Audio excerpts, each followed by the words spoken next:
ಒಂದು ಆದಿವಾಸಿ ಬುಡಕಟ್ಟ ಜನಾಂಗ ಮತ್ತು ಒಬ್ಬ ರಾಕ್ಷಸನ ಕತೆ, ಈ ಎರಡು ಪ್ಲೇ ಆಗುತ್ತೆ. ಈ ಕತೆ total forest base content cinema, ಒಂದು ಪಕ್ಕ ಕಮರ್ಷಿಯಲ್ ಸಿನಿಮಾ. ಈ ಸಿನಿಮಾದಲ್ಲಿ ನಿಮಗೆ 4 ಫೈಟ್ ಇದೆ, 3 ಸಾಂಗ್ ಇದೆ, ಫ್ಯಾಮಿಲಿ ಸೆಂಟಿಮೆಂಟ್ ಇದೆ, ಪ್ರತಿಯೊಂದು ಇದೆ. ಯಾವುದರಲ್ಲೂ ನಾವು ಕಮ್ಮಿ ಮಾಡಿಲ್ಲ. ಈ ಸಿನಿಮಾ ನಾವು ಶೂಟಿಂಗ್ ಮಾಡಿರೋದು ಸಕಲೇಶ್ವರ, ಹೊರನಾಡು, ಶೃಂಗೇರಿ ಮತ್ತು ನಿಂತ್ಕಲ್ಲು ಎಲ್ಲ ಆಲ್ಮೋಸ್ಟ್ ನಮ್ಮ ಉಡುಪಿ, ಮಂಗಳೂರು ಎಲ್ಲೆಲ್ಲಿ ಫಾರೆಸ್ಟಲ್ಲಿ ಶೂಟಿಂಗ್ ಮಾಡಿ ಅಂತ ಹೇಳಿದ್ರೆ ಅಲ್ಲಿ ಕ್ಯಾಮ್ರಾನೇ ತಗೊಂಡೋಗಕ್ಕಲ್ಲ ಅಂಥ ಸ್ಥಳದಲ್ಲಿ ಮಾಡಿದ್ದೀವಿ.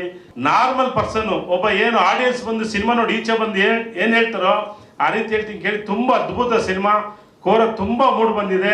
ಮತ್ತು ನಮ್ಮ ಸುನಾಮಿ ಕಿಟ್ಟಿ ಬಗ್ಗೆ ಹೇಳ್ಬೇಕಂತ ಹೇಳಿದ್ರೆ, ನೀವು ಹೇಳಿದ್ರು ನಮ್ಮ ಸುದ್ದಿ ಹೇಳಿದ್ರು ಅವಲೇ, ಅಣ್ಣ ಇನ್ನೊಬ್ರು ದುನಿಯಾ ವಿಜಿ ನೋಡ್ತಾ ಇದೀವಿ ಅಂತೇಳಿ. ನಿಜವಲ್ಲೂ ನಮ್ಮ ಇಂಡಸ್ಟ್ರಿಗೆ ಇನ್ನೊಬ್ರು ದುನಿಯಾ ವಿಜಿ ಅವಶ್ಯಕತೆ ಇದೆ.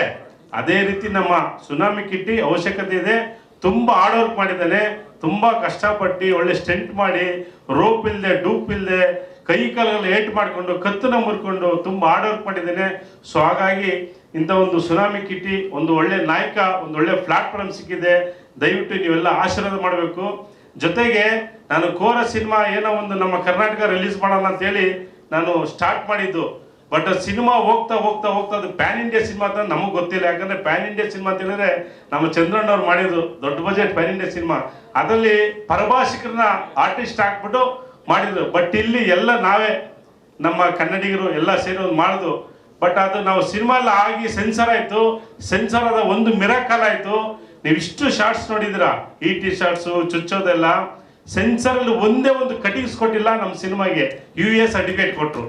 ಈ ಒಂದು ಸಿನಿಮಾದಲ್ಲಿ ತುಂಬ ಹಾರ್ಡ್ ವರ್ಕ್ ಮಾಡಿ ಪ್ರಾಕ್ಟೀಸ್ ಮಾಡಿ ನಾನು ಮಾಡಿದ್ದೀನಿ. ಅದೆಲ್ಲ ಕ್ರೆಡಿಟ್ ನಮ್ಮ ಸಿನಿಮಾ ತಂಡ ನಮ್ಮ ಶ್ರೀಗೆ ಸೇರ್ಬೇಕು ಮೇಡಮ್.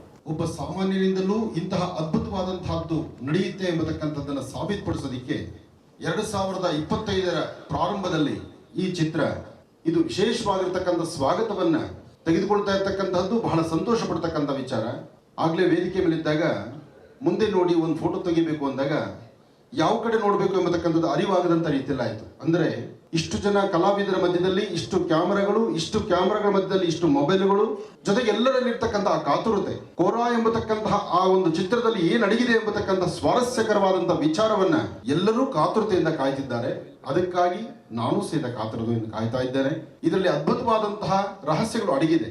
ಚಿತ್ರ ಪರದೆ ಮೇಲೆ ನೋಡುವಷ್ಟು ಕಾಲ, ಪ್ರತಿಯೊಬ್ಬ ಕಲಾವಿದರನ್ನು ನೋಡುವಂತ ಕಾಲ, ಬರೀ ಹಣ ಕೊಟ್ಟು ಕೂತ್ಕೊಳ್ಳೋದು ಮಾತ್ರ ಅಲ್ಲ, ಅದರಿಂದ ಕಲಿತು ಹೋಗುವಂಥದ್ದಿದೆ. ಅಂತಹ ಅದ್ಭುತವಾದಂತಹ ವಿಷಯಗಳನ್ನು ಇಟ್ಕೊಂಡು ತಂದಿರತಕ್ಕಂಥ ಕೋರಾ ಎಂಬತಕ್ಕಂಥ ಈ ಚಿತ್ರ ರಾಜ್ಯದಾದ್ಯಂತ, ರಾಜ್ಯವಲ್ಲದಿರ ರಾಜ್ಯ, ಹೊರರಾಜ್ಯ, ದೇಶ ವಿದೇಶಗಳಲ್ಲೂ ಒಳ್ಳೆ ಹೆಸರು ಮಾಡಲಿ, ಕನ್ನಡಿಗರಿಗೆ ಎಲ್ಲೋದ್ರೂ ಒಂದು ಒಳ್ಳೆ ವಿಶೇಷವಾದ ಸ್ಥಾನಮಾನ ಸಿಗಲಿ. ಹಾಗೆ ನೊಂದು ಬೆಂದು ತನ್ನ ಬಾಲ್ಯದಿಂದ ಶ್ರಮಪಟ್ಟು ಬಂದಿರತಕ್ಕಂತಹ ಇಂತಹ ಒಂದು ಅದ್ಭುತವಾದಂತಹ ಚಿತ್ರಕ್ಕೆ ನಿಮ್ಮೆಲ್ಲರ ಸಹಕಾರ ಸಿಗುವಂತದ್ದಾಗ್ಲಿ ಅಂತ ನಾನು ದೇವರನ್ನ ಪ್ರಾರ್ಥನೆ ಮಾಡ್ತೇನೆ. ಒಳ್ಳೆಯದಾಗ್ಲಿ, ಶುಭವಾಗಲಿ. ಓಂ ಗುರುಭ್ಯೋ ನಮಃ. ವಿಷ್ಣುಪತ್ನಿಂ ಸಮೋಪಿತಂ ಸ್ವರ್ಣಮಂಡಮಕೇತಲೆ ಅನೇಕ ರತ್ನ ಸಂಭೂತೆ ಭೂಮಿದೇವಿ ನಮಸ್ತತೆ ಪ್ರತ್ಯುದ್ಧೇ ಧೃತ ಲೋಕಿನಾದೃಷ್ಟಂ ತಂಚದಾರಿಯ ಗತಿತಂ ಮಾಂ ದೇವಿ ಪವಿತ್ರ ಕುರು ಶಾಸನ.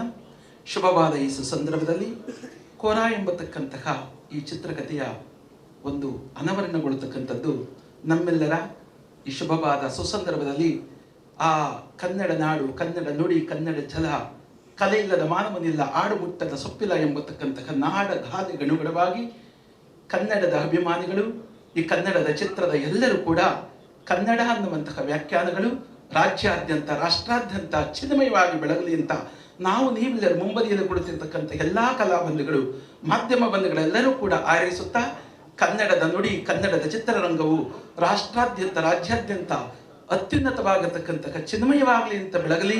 ಕೋರಾ ಎಂಬತಕ್ಕಂತಹ ಚಿತ್ರದ ಅನಾವರಣವು ಪ್ರಬುದ್ಧಶೀಲವಾಗಿ ಬೆಳಗಲಿ ಅಂತ ಆ ಪ್ರಕೃತಿಯನ್ನು ನಾವೆಲ್ಲರೂ ಕೂಡ ಪ್ರಾರ್ಥಿಸೋಣ. ಜೈ ಹಿಂದ್, ಜೈ ಕರ್ನಾಟಕ ಮಾತೆ. ಇವತ್ತು ಕೋರಾ ಚಿತ್ರದ ಟ್ರೈಲರ್ ಲಾಂಚ್. ಮೂರ್ತಿ ಸರ್ ಮೊನ್ನೆ ಬಂದು ಇಲ್ಲ ನೀವು ಲಾಂಚ್ ಮಾಡಿಕೊಡ್ಬೇಕು ಚಂದ್ರು, ಆನಂದ್ ಗುರೂಜಿ ಅವರು, ನಮ್ಮ ಸ್ನೇಹಿತರಾದ ಚೇತನ್ ಅವರು, ಇಡೀ ಒಂದು ಇಂಡಸ್ಟ್ರಿ ಎಲ್ಲ ಹಿರಿಯರು ಇರ್ತಾರೆ ಅಂತಂದರು. ಸರ್ ನಾವು ನಿಮ್ಮ ಜೊತೆ ಯಾವಾಗಲೂ ಇರ್ತೀವಿ, ಯಾಕೆಂದರೆ ಎಷ್ಟೋ ಜನರ ಜೊತೆ ನೀವಿದ್ದೀರಾ, ಎಷ್ಟೋ ಜನರಿಗೆ ನೀವು ಸಹಾಯ ಮಾಡಿದ್ದೀರಾ, ಒಂದು ಹೋರಾಟದ ಮುಖಾಂತರ ಬಂದಂಥವ್ರು. ನೀವು ಚಿತ್ರರಂಗಕ್ಕೆ ಬಂದಾಗ ನಾವು ನಿಮ್ಮ ಜೊತೆ ಇರಬೇಕು. ನಾನೇನು ಮಾಡಬೇಕು ಅಂತ ಕೇಳಿದೆ. ಏನು ಮೂರ್ತಿ ಸರ್, ನನ್ನ ಕಡೆಯಿಂದ ಏನು ಮಾಡ್ಬೇಕು ನಿಮಗೆ ಅಂತ ಕೇಳಿದೆ. ಯಾಕೆಂತಂದರೆ ಯಾವತ್ತು ನಿರ್ಮಾಪಕ ಅಣ್ಣವ್ರು ಹೇಳಿದಾಗೆ ಅನ್ನದಾತ ಅವರು ಫಸ್ಟ್ ಗೆಲ್ಲಬೇಕು ಯಾವಾಗಲೂ. ಇವತ್ತು ಕೋರಾ ಚಿತ್ರ ಇವತ್ತು ನಾವು ನೋಡ್ತೀವಿ ಒಂದು ಟೀಸರು, ಟ್ರೈಲರು, ಬಟ್ ಅದ್ರ ಹಿಂದೆ ವರ್ಷಾನುಗಟ್ಟಲೆ ಒಂದು ಇಡೀ ಟೀಮ್ದು ಎಫರ್ಟ್ ಇರುತ್ತೆ. ಸಿನಿಮಾ ನಾವು ಪ್ರೊಡ್ಯೂಸ್ ಮಾಡಿರೋದ್ರಿಂದ, ಡೈರೆಕ್ಟ್ ಮಾಡಿರೋದ್ರಿಂದ ನಮಗೆ ಅದ್ರ ಗೊತ್ತಿದೆ ಅದ್ರ ಪೇಯ್ನ್ ಏನು ಅಂತ. ಮಾತಾಡೋರಿಗಿಂತ ಕೆಲಸ ಮಾಡೋರಿಗೆ ಪೇಯ್ನ್ ಏನು ಅಂತ ನನಗೆ ಚೆನ್ನಾಗಿ ಗೊತ್ತಿರೋದ್ರಿಂದ ಈ ಥರ ಯಾರೇ ಬರಲಿ ನಾನು ಫಸ್ಟ್ ನಿಂತ್ಕೊಳ್ತೀನಿ, ಸರ್ ನಾನೇನು ಮಾಡ್ಬೇಕು ಹೇಳಿ ಅಂತ. ಸೊ ಮೂರ್ತಿ ಸರ್ ನಿಮಗೆ ಒಳ್ಳೇದಾಗುತ್ತೆ. ನಾನೊಂದಷ್ಟು ಶೋರಿಲಿ ತೋರಿಸಿದ್ರು, ಭಾಳ ಸುನಾಮಿ ಕಿಟ್ಟಿ ಅವರು ಎಫರ್ಟು. ದುನಿಯಾ ಸಿನಿಮಾ ಬಂದಾಗ ವಿಜಯ್ ಅವ್ರದ್ದು ಒಂದು ಶೋರಿಲ್ ನೋಡಿದ್ದೆ, ಇನ್ನೂ ರಿಲೀಸ್ ಆಗೋಕ್ಕೆ ಮುಂಚೆ ಅವ್ರ ನನ್ನ ಸ್ನೇಹಿತರು. ಅದೇ ಥರ ವಿಜುವಲ್ಸ್ ನೋಡಿದಾಗ ಇದೇನೋ ಆಗುತ್ತೆ ಅಂತ ಅನಿಸಿದ್ದು ನನಗೆ, ಆವಾಗ ಹೇಳಿದ್ದೆ ವಿಜಯ್ ಸರ್ದು. ಈಗ ಮೂರ್ತಿ ಸರ್ ತೋರಿಸಿದಾಗ ವಿಜುವಲ್ಸ್ ಎಲ್ಲ ನೋಡ್ತಿದ್ರೆ ರಿಯಲ್ ಸ್ಟಂಟ್ಸು ಅದೆಲ್ಲ ಅವ್ರಿಗೆ ಎಫರ್ಟ್ ಎಲ್ಲ ನೋಡಿದಾಗ ಮತ್ತೊಬ್ಬ ಕಿಟ್ಟಿ ಅವರು ವಿಜಯ್ ಅವ್ರ ಥರ ಒಬ್ಬ ಆ್ಯಕ್ಷನ್ ಹೀರೋ ಆಗಿ ಬರ್ತಾರೆ, ಕನ್ನಡ ಚಿತ್ರರಂಗದ ಅಸೆಟ್ ಆಗ್ತಾರೆ. ನಮ್ಮ ಮೂರ್ತಿ ಸಾರಿಗೆ ಇದೊಂದು ದೊಡ್ಡ ಹಿಟ್ ಆದರೆ ಇನ್ನೂ 10 ಚಿತ್ರಗಳು ಮಾಡ್ತಾರೆ. ಸೊ 10 ಕಲಾವಿದರು ಬೆಳೀತಾರೆ, ಟೆಕ್ನಿಷಿಯನ್ಸ್ ಬೆಳೀತಾರೆ. ಹಾಗಾಗಿ ಹೊಸಬರಿಗೆ ಯಾವತ್ತೂ ನಾನು ಒಬ್ಬನೇ ಅಲ್ಲ, ಎಲ್ಲರೂ ಪ್ರೇರೇಪಿಸೋಣ, ಒಳ್ಳೇದಾಗಲಿ. ಮೂರ್ತಿ ಸರ್ ಆಲ್ ದಿ ಬೆಸ್ಟ್. ನಾನು ನೋಡಿರೋ ಶೋರೀಲಲ್ಲಿ ನೀವು ಭರವಸೆ ಮೂಡಿಸಿದ್ದೀರಾ. ಕಿಟ್ಟಿಯವರು ನಾಯಕ ನಟರಾಗಿ ನಿಲ್ಲೋದು ಗ್ಯಾರಂಟಿ ಅಂತ ಅನಿಸಿದೆ. ನೀವು ಉಳಿಬೇಕು ನನಗೆ ಮೇಯ್ನು. ಸುಮಾರು ಕೋಟ್ಯಾಂತರ ರೂಪಾಯಿ ಖರ್ಚು ಮಾಡಿದ್ದೀರಾ, ಒಳ್ಳೆಯದಾಗಲಿ. ಎಲ್ಲರಿಗೂ ಆಲ್ ದಿ ಬೆಸ್ಟ್. ಗುರುಜಿ, ನಮ್ಮ ಆನಂದ್ ಗುರುಜಿಯವರು ನನಗೆ ಇವತ್ತೆಲ್ಲ ಸುಮಾರು 16 ವರ್ಷಗಳಿಂದ ನಮ್ಮ ಗುರುಜಿಯವರು, ನನಗೆ ಅವರ ಆಶೀರ್ವಾದ ಸದಾ ಇದೆ. ಮೊನ್ನೆನೂ ಕೂಡ 1 ವರ್ಷದಿಂದ ನನಗೆ ವರಹ ಸಾಲಿಗ್ರಾಮ ಬಂದಾಗ ಫಸ್ಟು ಜನರು ಎಲ್ಲಿದೆಯಪ್ಪ ಆಶೀರ್ವಾದ ತೊಗೊಂಡೋಗು, ನಿನ್ನ ಮೇಲೆ ತುಂಬ ದೃಷ್ಟಿ ಇದೆ ಬಾಪ ಅಂತ ಹೇಳಿ ಕರೆದು ನನ್ನ ಕರೆಸಿ ಪೂಜೆ ಎಲ್ಲ ಮಾಡ್ತಿರ್ತಾರೆ. ಈ ಥರ ಹಿರಿಯರು ಗುರುಗಳು ಆಶೀರ್ವಾದ ಇರೋದ್ರಿಂದ ಚಂದ್ರು ನಿಮ್ಮ ಮುಂದೆ ಇದ್ದೀನಿ. ಸೊ ಒಟ್ಟಾರೆಯಾಗಿ ಕೋರಾ ಚಿತ್ರ ಒಳ್ಳೇದಾಗಬೇಕು, ಗೆಲ್ಲಬೇಕು. ನಾನು ಕಾತರದಿಂದ ಕಾಯ್ತಾ ಇದ್ದೀನಿ ಟೀಸರ್ ನೋಡೋದಕ್ಕೆ, ನೀವು ಕಾಯ್ತಾ ಇದ್ದೀರಾ. ಆದಷ್ಟು ಬೇಗ trailer all the best Murthy sir, Kora team. Tsunami Kitty ಅವರು ಒಂದು 14 ವರ್ಷದ ಗೆಳೆಯ. ನಾನು ಡೈರೆಕ್ಟರ್ ಆಗೋ ಮುಂಚೆಯಿಂದ ನನ್ನ ಸ್ನೇಹಿತ. ಭಾಳ ಅವ್ರ ಗ್ರೋತ್ ನೋಡ್ಕೊಂಡು ಬರ್ತಾ ಇದ್ದೀನಿ. ಬಹಳ ಶ್ರಮಜೀವಿ, ಬಹಳ ಕಷ್ಟಪಟ್ಟು ಸ್ಟಂಟ್ಸ್ ಎಲ್ಲ ಕಲಿತು ಭಾಳ ಕಷ್ಟಪಟ್ಟು ಒಬ್ಬ ಹೀರೋ ಆಗಬೇಕು ಅಂತ ಭಾಳಷ್ಟು ವರ್ಷಗಳಿಂದ ಅನ್ಕೊತಾ ಇದ್ರು. ಈ ಒಂದು ಬ್ಯೂಟಿಫುಲ್ ಪ್ಲಾಟ್ಫಾರ್ಮ್ ಸಿಕ್ಕಿದೆ. ಹೊರಟ ಶ್ರೀ ಸರ್ ಸಖತ್ತಾಗಿ ತೋರಿಸಿದ್ದೀರಾ ಗೆಳೆಯನ. ಯಾಕಂತಂದ್ರೆ ಚಂದ್ರೋಣ ಹೇಳ್ದಂಗೆನೆ ನಾನು ಟೀಸರ್ ನೋಡಿದೆ ಆ್ಯಂಡ್ ಶೋರಿಲು ಬಿಫೋರೇ ನೋಡಿದ್ದೆ. ಬಹಳ ಕಷ್ಟ ಅಂದ್ರೆ ಮೊದಲನೇ ಸಿನಿಮಾ ಅಷ್ಟು ಕಮರ್ಷಿಯಲ್ ಆಗಿ ಬರೋ ಅಂಥದ್ದು ಅಥವಾ ಅಷ್ಟು ಕಮರ್ಷಿಯಲ್ ಸ್ಪೇಸ್ ಸಿಗೋ ಅಂಥದ್ದು ಒಬ್ರು ನಾಯಕ ನಟರಿಗೆ ಅದು ಒಂದು ಅದೃಷ್ಟ ಅಂತಾನೆ ಅನ್ಬೋದು. ಆ ಥರದ್ದು ಒಂದು ಅವಕಾಶ ಸಿಕ್ಕಿದೆ ಆ್ಯಂಡ್ ತುಂಬಾ ಚೆನ್ನಾಗಿ ಪರ್ಫಾರ್ಮ್ ಮಾಡಿದ್ದಾರೆ ಶೋರಿಲ್ಲ ನೋಡಿದಾಗ, ಒಂದಿಷ್ಟು ವಿಜುವಲ್ಸ್ ನೋಡಿದಾಗ. ಆ್ಯಂಡ್ ನಿರ್ಮಾಪಕರು, ಹೀರೋ ಎಷ್ಟು ಚೆನ್ನಾಗಿ ಕಾಣಿಸ್ತಾರೆ, ನಿರ್ಮಾಪಕರು ಸಖತ್ತಾಗಿ ಕಾಣಿಸ್ತಾರೆ. ಯಾಕಂದ್ರೆ ಬಜೆಟ್ ಕಾಣಿಸುತ್ತೆ, ಕ್ಯಾನ್ವಾಸ್ ಕಾಣಿಸುತ್ತೆ, ಅಷ್ಟು ಜನ ತಂತ್ರಜ್ಞರ ಕೆಲಸ ಕಾಣಿಸುತ್ತೆ ಅಂಡ್ ಅಷ್ಟು ಜನ ಕಲಾವಿದರುಗಳು ಕಾಣಿಸ್ತಾರೆ. ಯಾಕಂತಂದ್ರೆ ಒಂದು ಕತೆ ಬರ್ಕೊಳ್ಳೋದು ದೊಡ್ಡ ವಿಷಯ ಅಲ್ಲ, ಅದ್ರಲ್ಲಿ ಪಾತ್ರಗಳನ್ನ ಎಷ್ಟು ಪಾತ್ರಗಳಿರುತ್ತೆ ಅವ್ರಿಗೆಲ್ಲ ನ್ಯಾಯ ಕೊಡ್ತೀವ. ಆ ಒಂದು ಪ್ರೆಸೆನ್ಸ್ ನೀಟಾಗಿರುತ್ತಾ, ಆ ಒಂದು ಕಾಸ್ಟ್ಯೂಮ್ ಇರ್ಬೋದು ಅಂಡ್ ಆ ಒಂದು ಸೆಟ್ ಆರ್ಟ್ ವರ್ಕ್ ಇರ್ಬೋದು, ಒಂದು ಆಕ್ಷನ್ ಸೀಕ್ವೆನ್ಸ್ ಅಲ್ಲಿ ಹಾಕಿರೋಂಥ ಸೆಟ್ಟೇ ತುಂಬಾ ಹ್ಯೂಜ್ ಅಂತ ಅನ್ಸುತ್ತೆ. ಸೊ ಆ ತರ ತುಂಬಾ ರಿಚ್ ಪ್ರೊಡಕ್ಷನ್ ವ್ಯಾಲ್ಯೂ ಕಾಣಿಸುತ್ತೆ ಒಂದು ಟೀಸರ್ ನೋಡಿದಾಗ್ಲೇನೆ. ಈಗ ಟ್ರೈಲರ್ ಲಾಂಚ್ ಆಗ್ತಾ ಇದೆ, ನಾನು ತುಂಬಾ ಕಾತರದಿಂದ ಕಾಯ್ತಾ ಇದ್ದೀನಿ. ಈ ಒಂದು ಸಿನಿಮಾ ಕೆಲಸ ಮಾಡಿರೋ ಎಲ್ಲ ಕಲಾವಿದರುಗಳಿಗೆ, ಎಲ್ಲ ತಂತ್ರಜ್ಞರಿಗೆ ಎಲ್ರಿಗೂ ಶುಭವಾಗ್ಲಿ. ಅಂಡ್ ಮ್ಯೂಸಿಕ್ ಸಾಂಗ್ ಕೂಡ ಅದ್ಭುತವಾಗಿದೆ, ಹೇಮಂತ್ ಕುಮಾರ್ ಅವರ ಒಂದು ಮ್ಯೂಸಿಕ್ ಅಂಡ್ ಛಾಯಾಗ್ರಹಣ ತುಂಬಾ ಚೆನ್ನಾಗಿದೆ. ಅಂಡ್ ಎಂಟೈರ್ ಟೀಮ್ ನ ಎಲ್ಲರೂ ಕೂಡ ಬ್ಲೆಸ್ ಮಾಡಿ ಅಂತ ನನ್ನ ಕಡೆಯಿಂದ ಕೇಳ್ಕೊಂತೀನಿ. ಧನ್ಯವಾದ, ಥ್ಯಾಂಕ್ ಯು. ನಾನು ಯಾವಾಗಲೇ ಯಾವುದೇ ಸಿನಿಮಾ ಫಂಕ್ಷನ್ ಬಂದರೂ ಸಿನಿಮಾದವನಾಗೆ ಬರೋದು. ಬಟ್ ಇವತ್ತು ನಾನು ಇಲ್ಲಿಗೆ ಸಿನಿಮಾದವನಾಗ ಬಂದೇ ಇಲ್ಲ. ನಾನು ನೋಡಿ ಬೆಳೆದಂಥ ಲೋಕೇಶ್ ಅಣ್ಣ, ಮೂರ್ತಿ ಅಣ್ಣ, ಬಾಲಣ್ಣ, ಕಲ್ಕಿ ಅಣ್ಣ ಇವ್ರುಗಳ ಜೊತೆನೇ ಬೆಳೆದಿದ್ದು. ನಾನು ಚಿಕ್ಕ ಹುಡುಗನಿಂದ ನೋಡಿದ್ದೀನಿ ಇವರೆಲ್ಲ ಕಷ್ಟಗಳು, ಇವ್ರು ನಡ್ಕೊಬಂದು ಆದಿಯಲ್ಲ. ಇಲ್ಲಿ ಕಂಪ್ಲೀಟಾಗಿ ನಾನು ಮೂರ್ತಿ ಅಣ್ಣ ಅವ್ರ ಹುಡುಗನಾಗೆ ಬಂದಿದ್ದು. ಅಣ್ಣ ಮೊದಲಿಗೆ ವೆಲ್ಕಮ್ ಅಣ್ಣ ಸಿನಿಮಾ ಲ್ಯಾಂಡ್ಗೆ. ಸಣ್ಣದಾಗಿದ್ರಿ, ತೊಡಗಿಸ್ಕೊಂಡಿದ್ರಿ, ಈಗ ಲಾರ್ಜ್ ಸ್ಕೇಲಲ್ಲಿ ತೊಡಗಿಸ್ಕೊಂಡಿದ್ದೀರಿ. ಬಿಕಾಸ್ ಸಿನಿಮಾಗೆ ನಿಮ್ಮಂಥವ್ರು ಬೇಕು ಅಣ್ಣ. ಕನ್ನಡ ಇಂಡಸ್ಟ್ರಿಗೆ, ಕನ್ನಡ ಸಿನಿಮಾಗೋ, ಕನ್ನಡ ಭಾಷೆಗೋ ಕಷ್ಟ ಅಂದರೆ ನಾವು ಟಿ ವಿ ಮುಂದೆ ಕೂತ್ಕೊಂಡು ಒಂದೆರಡು ನಿಮಿಷ ಹಾರಾಡ್ತೀವಿ ಅಷ್ಟೇ. ಆಮೇಲೆ ಟಿಫನ್ ಮಾಡ್ಕೊಂಡು ಸುಮ್ಮನಾಗ್ಬಿಡ್ತೀವಿ. ನೀವು ಹಂಗಲ್ಲ, ಊಟ ತಿಂಡಿ ಬಿಟ್ಟು ಹೋರಾಡ್ತೀರಿ, ಬೀದಿಗಿಳಿದು ಓಡಾಡ್ತೀರಿ. ನಾಳೆ ದಿನ ಕನ್ನಡ ಸಿನಿಮಾಗೆ ಏನಾದ್ರು ತೊಂದರೆ ಅಂದರೆ ನಿಮ್ಮಂಥವ್ರು ಬೇಕು ಅಣ್ಣ ಈ ಇಂಡಸ್ಟ್ರಿಗೆ. ಮತ್ತು ಈ ಹಿಂದೆ ನಿಂತ್ಕೊಂಡು ಜೈಕಾರ ಹಾಕಕ್ಕೆ ಸುಮಾರು ಜನ ಸಿಗ್ತಾರೆ. ಸಮಸ್ಯೆ ಅಂತ ಬಂದರೆ ಮುಂದೆ ನಿಂತ್ಕೊಂಡು ಓಂಕಾರ ಹಾಕೋಕ್ಕೆ ಯಾರೂ ಸಿಗೋದಿಲ್ಲ. ಆ ಥರ ತುಂಬ ಸಮಸ್ಯೆಗಳಿಗೆ ಓಂಕಾರ ಆಡಿದ್ದೀರಿ ಅಣ್ಣ ನೀವು. ಸೊ ನಿಮ್ಮಂಥವ್ರು ಕನ್ನಡ ಇಂಡಸ್ಟ್ರಿಯಲ್ಲಿ ಇದ್ದರೆ ನಾಳೆ ದಿನ ಕನ್ನಡ ಚಿತ್ರರಂಗಕ್ಕೆ ಏನಾದರೂ ಕಷ್ಟ ಅಂದರೆ ಆ ಮುಂಚೂಣಿಯಲ್ಲಿ ಬಂದು ಹೆಗಲು ಕೊಡ್ತೀರಿ. ಹಾಗಾಗಿ ವೆಲ್ಕಮ್ ಅಣ್ಣ, ಥ್ಯಾಂಕ್ ಯು ನೀವು ಇಂಡಸ್ಟ್ರಿಗೆ ಬಂದಿದ್ದಕ್ಕೆ. ಮತ್ತು ಚಂದ್ರು ಸರ್ ಹೇಳ್ದಂಗೆ ನಾನು ಶೋರಿಲ್ ನೋಡಿದ್ದೀನಿ. ಶೋರಿಲ್ ನೋಡುವಾಗ ನನಗೆ 2 ಅನಿಸಿದ್ದು. ಒಂದು ಮತ್ತೆ ಒಂದ್ಸರಿ ದುನಿಯಾ ಸಿನಿಮಾ ನೋಡ್ತಿದ್ದೀನಿ ಅಂತ. ಇನ್ನೊಂದು ನಾನು ಕಿಟ್ಟಿ ಅವರು ನೋಡಿದಾಗ ಅವರಲ್ಲಿ ಆ ಕೋರನ್ಗಿಂತ ಹೆಚ್ಚಾಗಿ ಇನ್ನೊಬ್ಬ ಹೊಸ ಬ್ಲ್ಯಾಕ್ ಕೋಬ್ರಾ ಕಂಡ್ರು ನನಗೆ. ಇನ್ನೊಬ್ಬ ವಿಜಯಣ್ಣ ನೀವು ಮುಂದಕ್ಕೆ ಖುಷಿ ಆಯಿತು. ಬಿಕಾಸ್ ರೋಪ್ ಇಲ್ಲದೆ ಡೂಪ್ ಇಲ್ಲದೆ ಫೈಟ್ಗಳು ಮಾಡಿದ್ದೀರಿ. ನಾನು ಅವತ್ತು ಕೇಳಿದೆ ಏನು ಸಾರ್ ಇಷ್ಟು ರಿಸ್ಕ್ ತೊಗೊಂಡಿದ್ದೀರಿ ಅಂತ. ನಾನು ಈ ಸಾಂಗ್ ನೋಡಿರಲಿಲ್ಲ, ಈಗ ನೋಡಿದೆ. ಅದ್ರಲ್ಲಿ ನಂಗೆ ಒಂದು ಅನ್ನಿಸ್ತು, ನಿಜ ಸುಳ್ಳು ಗೊತ್ತಿಲ್ಲ. ನಾನು ಟಿವಿ ನೋಡಿದೆ ನಿಮ್ಗೆ ಏನೋ ಏಟ್ ಬಿತ್ತು ಕಣ್ಣಿಗೆ ಅಂತ, ಮೇ ಬಿ ಶೂಟಿಂಗ್ ನಿಲ್ಲುತ್ತೆ ಅಂದ್ಬಿಟ್ಟು ಆ ಟವಲ್ನ ಕಣ್ಣು ಕಟ್ಕೊಂಡು ಆ್ಯಕ್ಟ್ ಮಾಡಿದ್ದೀರಿ ಅನ್ನಿಸ್ತು. ಬಿಕಾಸ್ ಅಷ್ಟೊಂದು ಕವರ್ ಮಾಡಲ್ಲ ಸಾಂಗ್ ಮಾಡುವಾಗ, ಅದು ಅನ್ನಿಸ್ತು ಏಟ್ ಬಿದ್ರು ಮಾಡಿದ್ದೀರಿ. ತುಂಬ ಕಷ್ಟಗಳನ್ನು ದಾಟಿ ಸಿನಿಮಾ, ತುಂಬ ಕಷ್ಟ ಬಿದ್ದಿದ್ದೀರಿ, 8-9 ವರ್ಷ ತಾಳ್ಮೆಯಿಂದ ಕಾದಿದ್ದೀರಿ. ನಾನು 9 ದಿನನೂ ಮನೇಲಿ ಕೂತ್ಕೊಳ್ಳಲ್ಲ ಶೂಟಿಂಗ್ ಇಲ್ಲ ಅಂದರೆ, ಬೆಳಗ್ಗೆ ಎದ್ರೆ ಸೆಟ್ಟಲ್ಲಿ ಚಿತ್ರಾನ್ನ ತಿನ್ಬೇಕು ನಾನು. ಆ ಥರದ್ದೊಂದು ನಿಮ್ಮ ತಾಳ್ಮೆಗೊಂದು ಆ್ಯಕ್ಟ್ಸ್ ಆಫ್. ಒಳ್ಳೇದಾಗಲಿ ಇಡೀ ಟೀಮ್ಗೆ, ಒಳ್ಳೇದಾಗಲಿ ಅಣ್ಣ. Thank you. ಇವತ್ತು ಬಹಳ ಖುಷಿ ವಿಚಾರ ಏನು ಅಂದರೆ, ಕೆಲವರು ಎಲ್ಲರೂ ಅಲ್ಲ, ಇಂಡಸ್ಟ್ರಿಯಲ್ಲಿ ಒಗ್ಗಟ್ಟಿಲ್ಲ ಅಂತಾರಲ್ಲ. ನಮ್ಮ ಆರ್ ಚಂದ್ರು ಸರ್ ಬಂದಿದ್ದಾರೆ, ಚೇತನ್ ಸರ್ ಬಂದಿದ್ದಾರೆ, ನಮ್ಮ ಪಲ್ಲಕ್ಕಿ ಡೈರೆಕ್ಟರ್ ಬಂದು, ಇದಕ್ಕಿಂತ ಇನ್ನೇನು ಸರ್ ಬೇಕು ಒಗ್ಗಟ್ಟು? ಅದೇ ಅಲ್ಲ ಸರ್ ಟೆಕ್ನಿಷಿಯನ್ಸ್. ನಿಜವಾಗ್ಲೂ ಖುಷಿ ಆಗುತ್ತೆ ಬಂದು ಸಪೋರ್ಟ್ ಮಾಡ್ತಾ ಇದ್ದೀರಾ. ಯಾಕಂದರೆ ಒಬ್ಬ ಟೆಕ್ನಿಷಿಯನ್ ಮಾತ್ರ ಗೊತ್ತಿರುತ್ತೆ. ಸೊ ನಾನು ಕೋರಾ ಬಗ್ಗೆ ಮಾತಾಡೋಕ್ಕಿಂತ ಮುಂಚೆ ನಾನು ಒಂದು 4 ಜನಕ್ಕೆ ಧನ್ಯವಾದ ಹೇಳಬೇಕು ಅಂತ ಅನಿಸುತ್ತೆ, ಥ್ಯಾಂಕ್ ಯು ಅಂತ ಹೇಳಬೇಕು ಅನಿಸುತ್ತೆ. ಯಾಕಂದರೆ ಈ ವೇದಿಕೆ ಸೂಕ್ತ ಅಂತ ಅಂದ್ಕೊಂಡು ಮಾತಾಡ್ತಾ ಇದ್ದೀನಿ. ಮೊದಲನೇ ಥ್ಯಾಂಕ್ಸ್. ಆ್ಯಕ್ಚುಲಿ ಇವತ್ತು ಕೋರಾ ಈ ಲೆವೆಲ್ ಔಟ್ಪುಟ್ ಬಂದಿದೆ. ಒಂದು ಇಂಟ್ರೋ ಬ್ಲಾಕ್ ಆಗಿರ್ಬೋದು, ಕೆಲವೊಂದು ಸೀನ್ ಆಗಿರ್ಬೋದು. ನನಗೆ ಒಬ್ಬರು ಬಿಟ್ಟು ಸರ್ವಿಸ್ ಮಾಡಿದ್ದಾರೆ ಕೋ ಡೈರೆಕ್ಟರ್, ಅವ್ರು ಯಾರೂ ಇಲ್ಲ, ನನ್ನ ಹೆಂಡತಿ ಇಲ್ಲೇ ಇದ್ದಾರೆ. ಬಾಟ ಇಲ್ಲ, ಪೇಮೆಂಟ್ ಇಲ್ಲ, ಕನ್ವಿನ್ಸ್ ಇಲ್ಲ. ನಿಜವಾಗ್ಲೂ ಒಬ್ಬ ಡೈರೆಕ್ಟರ್ ಹತ್ರ ಒಬ್ಬ ಅಸಿಸ್ಟೆಂಟ್ ಡೈರೆಕ್ಟರ್, ಕೋ ಡೈರೆಕ್ಟ್ರು ಏನಾದ್ರು ಒಂದು ಸೀನ್ ರೆಫರ್ ಮಾಡ್ಬೇಕಾರೆ ಏನಾದ್ರು ಅನ್ಕೊಂತಾರ, ಆ ಥರ ಕೆಲವೊಂದಿರುತ್ತೆ ಮುಜುಕರ. ಸೊ ನಾನು ಏನೇ ಸೀನ್ ಮಾಡಿ ಇದು ನೀನು ಮಾಡಿದ್ದು ಡಬ್ಬ ಅಂತ ತುಂಬ ಖಾರವಾಗಿ ಕಠೋರವಾಗಿ ಹೇಳಿದ್ದು ನಮ್ಮ ಕೋ ಡೈರೆಕ್ಟರ್ ಇದ್ದಾರೆ. ಹೀಗೆ ಬಿಟ್ಟು ಸರ್ವಿಸ್ ನೆಕ್ಸ್ಟ್ ಪಿಕ್ಚರ್ಲು ಮುಂದುವರಿಲಿ ಅಂತ ನಾನು ರಿಕ್ವೆಸ್ಟ್ ಮಾಡ್ತೀನಿ. 2ನೇ ಥ್ಯಾಂಕ್ಸ್. ಇವತ್ತು ನಾನು ಇಲ್ಲಿ ಡೈರೆಕ್ಟರ್ ಆಗಿದ್ದೀನಿ, ಮೈಕ್ ಇಟ್ಕೊಂಡು ಮಾತಾಡ್ತಾ ಇದ್ದೀನಿ. ಏನೋ ಅಲ್ಪ ಸ್ವಲ್ಪ ಹೊರಟಷ್ಟು ಇದು 4 ಜನಕ್ಕೆ ಗೊತ್ತಾಗಿದೆ ಅಂದರೆ ಅದಕ್ಕೆ ನಮ್ಮ ಅಣ್ಣಂದಿರ ಕಾರಣ. ಒಂದು ತಂದೆ ಸ್ಥಾನನ ತುಂಬಿದ್ದಾರೆ. ನನ್ನ ತಾಯಿ ಇಲ್ಲೇ ಇದ್ದಾರೆ, ಕೃಷ್ಣ ಅಂತ ಅವ್ರ ಹೆಸರು, ಗಣೇಶು, ಆಮೇಲೆ ನಮ್ಮ ಗೋವಿಂದರಾಜು ಅಂತ ಇಲ್ಲೇ ಇದ್ದಾರೆ. ಸೊ 3ನೇ ಥ್ಯಾಂಕ್ಸ್. ನನ್ನ ಟ್ರಾವೆಲ್ ಒಂದು 25 ಸುಮಾರು ವರ್ಷಗಳ ಹಿಂದೆ ಹೊರಟ ಇಲ್ಲ ವ್ಯೂ ಮಾಡಿದ್ದೆ, ಬ್ಲಾಕ್ ಬಸ್ಟರ್ ಹಿಟ್ ಆಯಿತು. ನನಗೆ 2008 ಬೆಸ್ಟ್ ಡೈರೆಕ್ಟರ್ ಸ್ಟೇಟ್ ಅವಾರ್ಡ್ ಬಂತು ನನಗೆ. ಅದ್ರ ಜೊತೆ ಇಲ್ಲಿಂದ ನನ್ನ ಟ್ರಾವೆಲ್ ಮಾಡಿ ಮಗ ನಾನು ನಿನ್ನ ಜೊತೆ ಇರ್ತೀನಿ ಅಂತ ಒಬ್ಬ ಮಾನಸಿಕವಾಗಿ ನನ್ನ ಜೊತೆ ಇರೋ ನಮ್ಮ ಹೊರಟ ಪ್ರಶಾಂತ್, ಎಲ್ಲೋ ಕಾಣ್ತಲ್ಲ ಕೊಡೋ ನೀನು, ನಿಜವಲ್ಲ ಅವನಿಗೆ ಥ್ಯಾಂಕ್ಸ್ ಹೇಳಕ್ಕೆ ಇಷ್ಟಪಡ್ತೀನಿ. ನನ್ನ 4ನೇ ಥ್ಯಾಂಕ್ಸ್. ನಾವೊಬ್ಬ ಡೈರೆಕ್ಟ್ರು ಪೇಪರಲ್ಲಿ ಏನೇ ಗೀಚ್ಕೊಂಡ್ರು ಅದಕ್ಕೆ ಕಾರ್ಯಕ್ರೂಪ ತರೋದು ಒಬ್ಬ ನಿರ್ಮಾಪಕ. ಸೊ ಅವರಿಲ್ಲ ನಮ್ಮ ಬೆಳೆ ಕಳೆ ಏನು ಬೇಯಲ್ಲ. ಯಾಕಂದ್ರೆ ನಾವೇನೋ ಒಂದು ಕನಸು ಕಟ್ಟಿರ್ತೀವಿ, ಯಾಕಂದ್ರೆ ನಾವು ಒಂಥರ ಕನಸಿಗೆ ಎಂಡಿಲ್ಲ ನಮ್ಮ ಡೈರೆಕ್ಟರ್ಗಳು ಈ ಥರ ಮಾಡೋಣ ಅಂತ. ಅದಕ್ಕೊಂದು ನಿಜವಾಗ್ಲೂ ನಾನು ಒಬ್ಬ ಡೈರೆಕ್ಟರ್ ಅಂತ ನೋಡಿದೆ, ಒಬ್ಬ ತಮ್ಮನ ಥರ ಆಧರಿಸಿ ಇವತ್ತು ಇಷ್ಟೊಂದು ಅದ್ಭುತವಾಗಿ ಒಂದು ಸಿನಿಮಾನ ಗ್ರ್ಯಾಂಡಾಗಿ ರಿಚ್ ಮಾಡಿ ನಿಜವಾಗ್ಲೂ ಮೂರ್ತಿಗಳನ್ನ ನಿಮಗೆ ನಮ್ಮ ಟೀಮ್ ಪ್ರವರ್ಗೆ ಥ್ಯಾಂಕ್ಸ್ ಹೇಳಕ್ಕೆ ಇಷ್ಟಪಡ್ತೀನಿ. ಅದ್ರ ಜೊತೆಗೆ ನನಗಿಂತ ತುಂಬ ಜನ ಪ್ರತಿಭಾವಂತರು ಇವತ್ತಿದ್ದಾರೆ ಅಣ್ಣ ಗಾಂಧಿನಗರದಲ್ಲಿ. ಒಳ್ಳೊಳ್ಳೆ ಸ್ಕ್ರಿಪ್ಟ್ ಮಾಡಿಕೊಂಡು ಎಷ್ಟೋ ಜನ ಪ್ರೊಡ್ಯೂಸರ್ ಮನೆ ಬಾಗಿಲು ತರ್ತಾ ಇದ್ದಾರೆ, ಅವ್ರಿಗೆ ಅವಕಾಶ ಸಿಗ್ತಲ್ಲ. ಖಂಡಿತ ಮುಂದೆ ನಿಮ್ಮ ರಕ್ತಮ ಬ್ಯಾನರಿಂದ ಆ ಪ್ರತಿಭೆನ ಗುರುತಿಸಿ ಖಂಡಿತ ಅವ್ರಿಗೆ ಅವಕಾಶ ಕೊಡ್ತೀರಂತ ನಂಬಿದ್ದೀರಣ್ಣ. Thank you. So Kora cinema ಬಗ್ಗೆ ಮಾತಾಡ್ಬೇಕಂದ್ರೆ ಕೋರಾ ಒಂದು ಸ್ವೀಟ್ ಎಮೋಷನಲ್ ಜರ್ನಿ ಅಂತ ಹೇಳ್ಬೋದು. ಯಾಕಂದರೆ ಇವತ್ತು ನಮ್ಮ ಯತಿ ಆಗಿರ್ಬೋದು, ನಮ್ಮ ಮುನಿ ಆಗಿರ್ಬೋದು, ಮನಮೋಹನ್ ಆಗಿರ್ಬೋದು, ಚರಿಷ್ಮಾ ನಾಯಕಿ, ಸೌಜನ್ಯ, ಪ್ರತಿಯೊಬ್ಬರು ಕೂಡ ಈ ಸೀನಲ್ಲಿ ಏಟ್ ಆಗಿಲ್ಲ ಅಂತ ಸೀನ್ ಮಾಡಿದ ಉದಾಹರಣೆ ಎಲ್ಲ ನಮ್ಮ MK ಮಠಾಣ ಆಗಿರ್ಬೋದು. ಏನು ಅಂದರೆ ಎಲ್ಲರೂ ನೋವಾಗಿದೆ. ಯಾಕಂದ್ರೆ ಕೆಲವು ಸೀನ್ ತುಂಬ ಹಾರ್ಡ್ ಹಿಟ್ಟಿಂಗ್ ಇತ್ತು, ಕೆಲವೊಂದು ಬೀಳೋದಿತ್ತು, ಎಲ್ಲರಿಗೂ ರಕ್ತ ಬಂದಿದೆ, ಎಲ್ಲರಿಗೂ ಏಟ್ ಆಗಿದೆ. ಅದೇನು ಹೇಳ್ತಾರೆ, ರಕ್ತ ಬಂದರೆ ಗಾಂಧಿನಗರದಲ್ಲಿ ಅದೆಲ್ಲ ನಾನು ನಂಬಲ್ಲ. ಹಾರ್ಡ್ ವರ್ಕ್ ಅಷ್ಟೇ, ಹಾರ್ಡ್ ವರ್ಕ್. ನಿಜವಾಗ್ಲೂ ನಿಮ್ಮ ಸಪೋರ್ಟ್ ನಾನು ಯಾವತ್ತೂ ಮರೆಯಲ್ಲ. ನಿಮ್ಮ ಸಪೋರ್ಟ್ ಹೀಗೆ ಇರಲಿ. ಆಮೇಲೆ ನಾನು ಏನೇ ಮಣ್ಣಂಗಡ್ಡಿ ಮಾಡಿದ್ರು ಕೂಡ ನನ್ನ ಬ್ಯಾಕ್ ಬೋನ್ 4 ಜನ ಇದ್ದಾರೆ.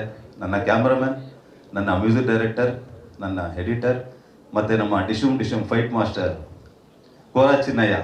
ಇವರಿಲ್ಲ ಅಂದರೆ ನನ್ನ ಬೆಳೆಕಾಳು ಏನು ಬೇಯಲ್ಲ. ಯಾಕಂದರೆ ನನ್ನ 4 ಜನ ಪಿಲ್ಲರ್. ಯಾಕಂದ್ರೆ ಒಬ್ಬ ಸೆಲ್ಫಿಶ್, ಒಬ್ಬ ಟೆಕ್ನಿಷಿಯನ್, ತುಂಬ ಸ್ಟ್ರಾಂಗ್ ಟೆಕ್ನಿಷಿಯನ್ ಹಾಕೊಬೇಕು. ಅದರಲ್ಲಿ ಎಮೋಷನ್ಸ್ ಬರಲ್ಲ, ಇನ್ನೊಂದು ಬರಲ್ಲ, ಕೆಲಸಗಾರ ಅಷ್ಟೇ, ಮಿಕ್ಕಿದ ಆಮೇಲೆ. ಸೊ ಅದರಲ್ಲಿ ಒಂದು ಸ್ವಾರ್ಥ ದಿನ ಹುಟ್ಟಿದ್ದ ನನ್ನ 4 ಜನ ಟೆಕ್ನಿಷಿಯನ್ಗೆ ಇಲ್ಲಿಂದನೇ ಥ್ಯಾಂಕ್ಸ್ ಹೇಳ್ತೀನಿ. ನಿಮ್ಮ ಸಪೋರ್ಟ್ ಹೀಗೆ ಇರಲಿ. ಡಾರ್ಲಿಂಗ್ ಕೂತಿದ್ಯಾ, ಕಾಣಿಸಲ್ಲ, ಸ್ವಲ್ಪ ಎದ್ದೇಳ್ಬೇಕು ನೀನು ಕ್ಯಾಮ್ರಾಮನ್. ಕೋರಾ ಸಿನಿಮಾ ಬಗ್ಗೆ ಮಾತಾಡ್ಬೇಕಂದ್ರೆ ಕೋರಾ ಸಿನಿಮಾ ಫಸ್ಟ್ ಆಫ್ ಆಲ್ ಯಾಕೆ ನೋಡಬೇಕು, ಆ್ಯಕ್ಚುಲಿ ಇದು ಪ್ಯಾನ್ ಇಂಡಿಯಾ ನಿಜವಾಗ್ಲೂ ಮಾಡಿದ್ದಲ್ಲ. ಸೀರಿಯಸ್ಲಿ ಒಂದು ಪ್ಯೂರ್ ಕನ್ನಡ ಸಿನಿಮಾ ಮಾಡ್ಬೇಕಂತಾನೆ ಮಾಡಿದ್ದು. ಪ್ಯಾನ್ ಇಂಡಿಯಾ ಅದು ತಗೊಳ್ತು ಅಷ್ಟೇ, ನಾವು ಮಾಡಬೇಕು ಅಂತ ಮಾಡಿದ್ದಲ್ಲ. ಯಾಕಂದ್ರೆ ನನ್ನ ಉದ್ದೇಶ ಬಂದು ಪ್ಯೂರ್ ಕನ್ನಡ ಸಪೋರ್ಟಿನ ಕತೆ ಮಾಡೋಣ ಅಂತ ಇದ್ದಿದ್ದು.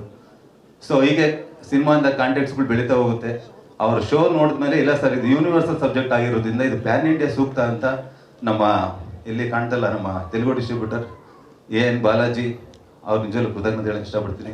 ನಮ್ಮ ಜಾಗವಾರ್ ಸ್ಟುಡಿಯೋ ಶಾ ಇಲ್ಲೇ ಇದ್ದಾರೆ ಸರ್, ನಿಮಗೂ ಸಹ ಧನ್ಯವಾದಗಳು. ಆಮೇಲೆ ಮುನಿ ಬಗ್ಗೆ ಬಿಟ್ಬಿಟ್ಟೆ, ಸರಿ ಮುನಿ, ಯಾಕಂದರೆ ನಾವು ಕ್ಯಾಮ್ರಾ ಹಿಂದೆ ಮಾತಾಡೋ ಅಭ್ಯಾಸ, ಕ್ಯಾಮ್ರಾ ಮುಂದೆ ಅಷ್ಟಿಲ್ಲ, ಅಡ್ಜಸ್ಟ್ ಬೇಜಾರು ಮಾಡ್ಕೊಬೇಡ.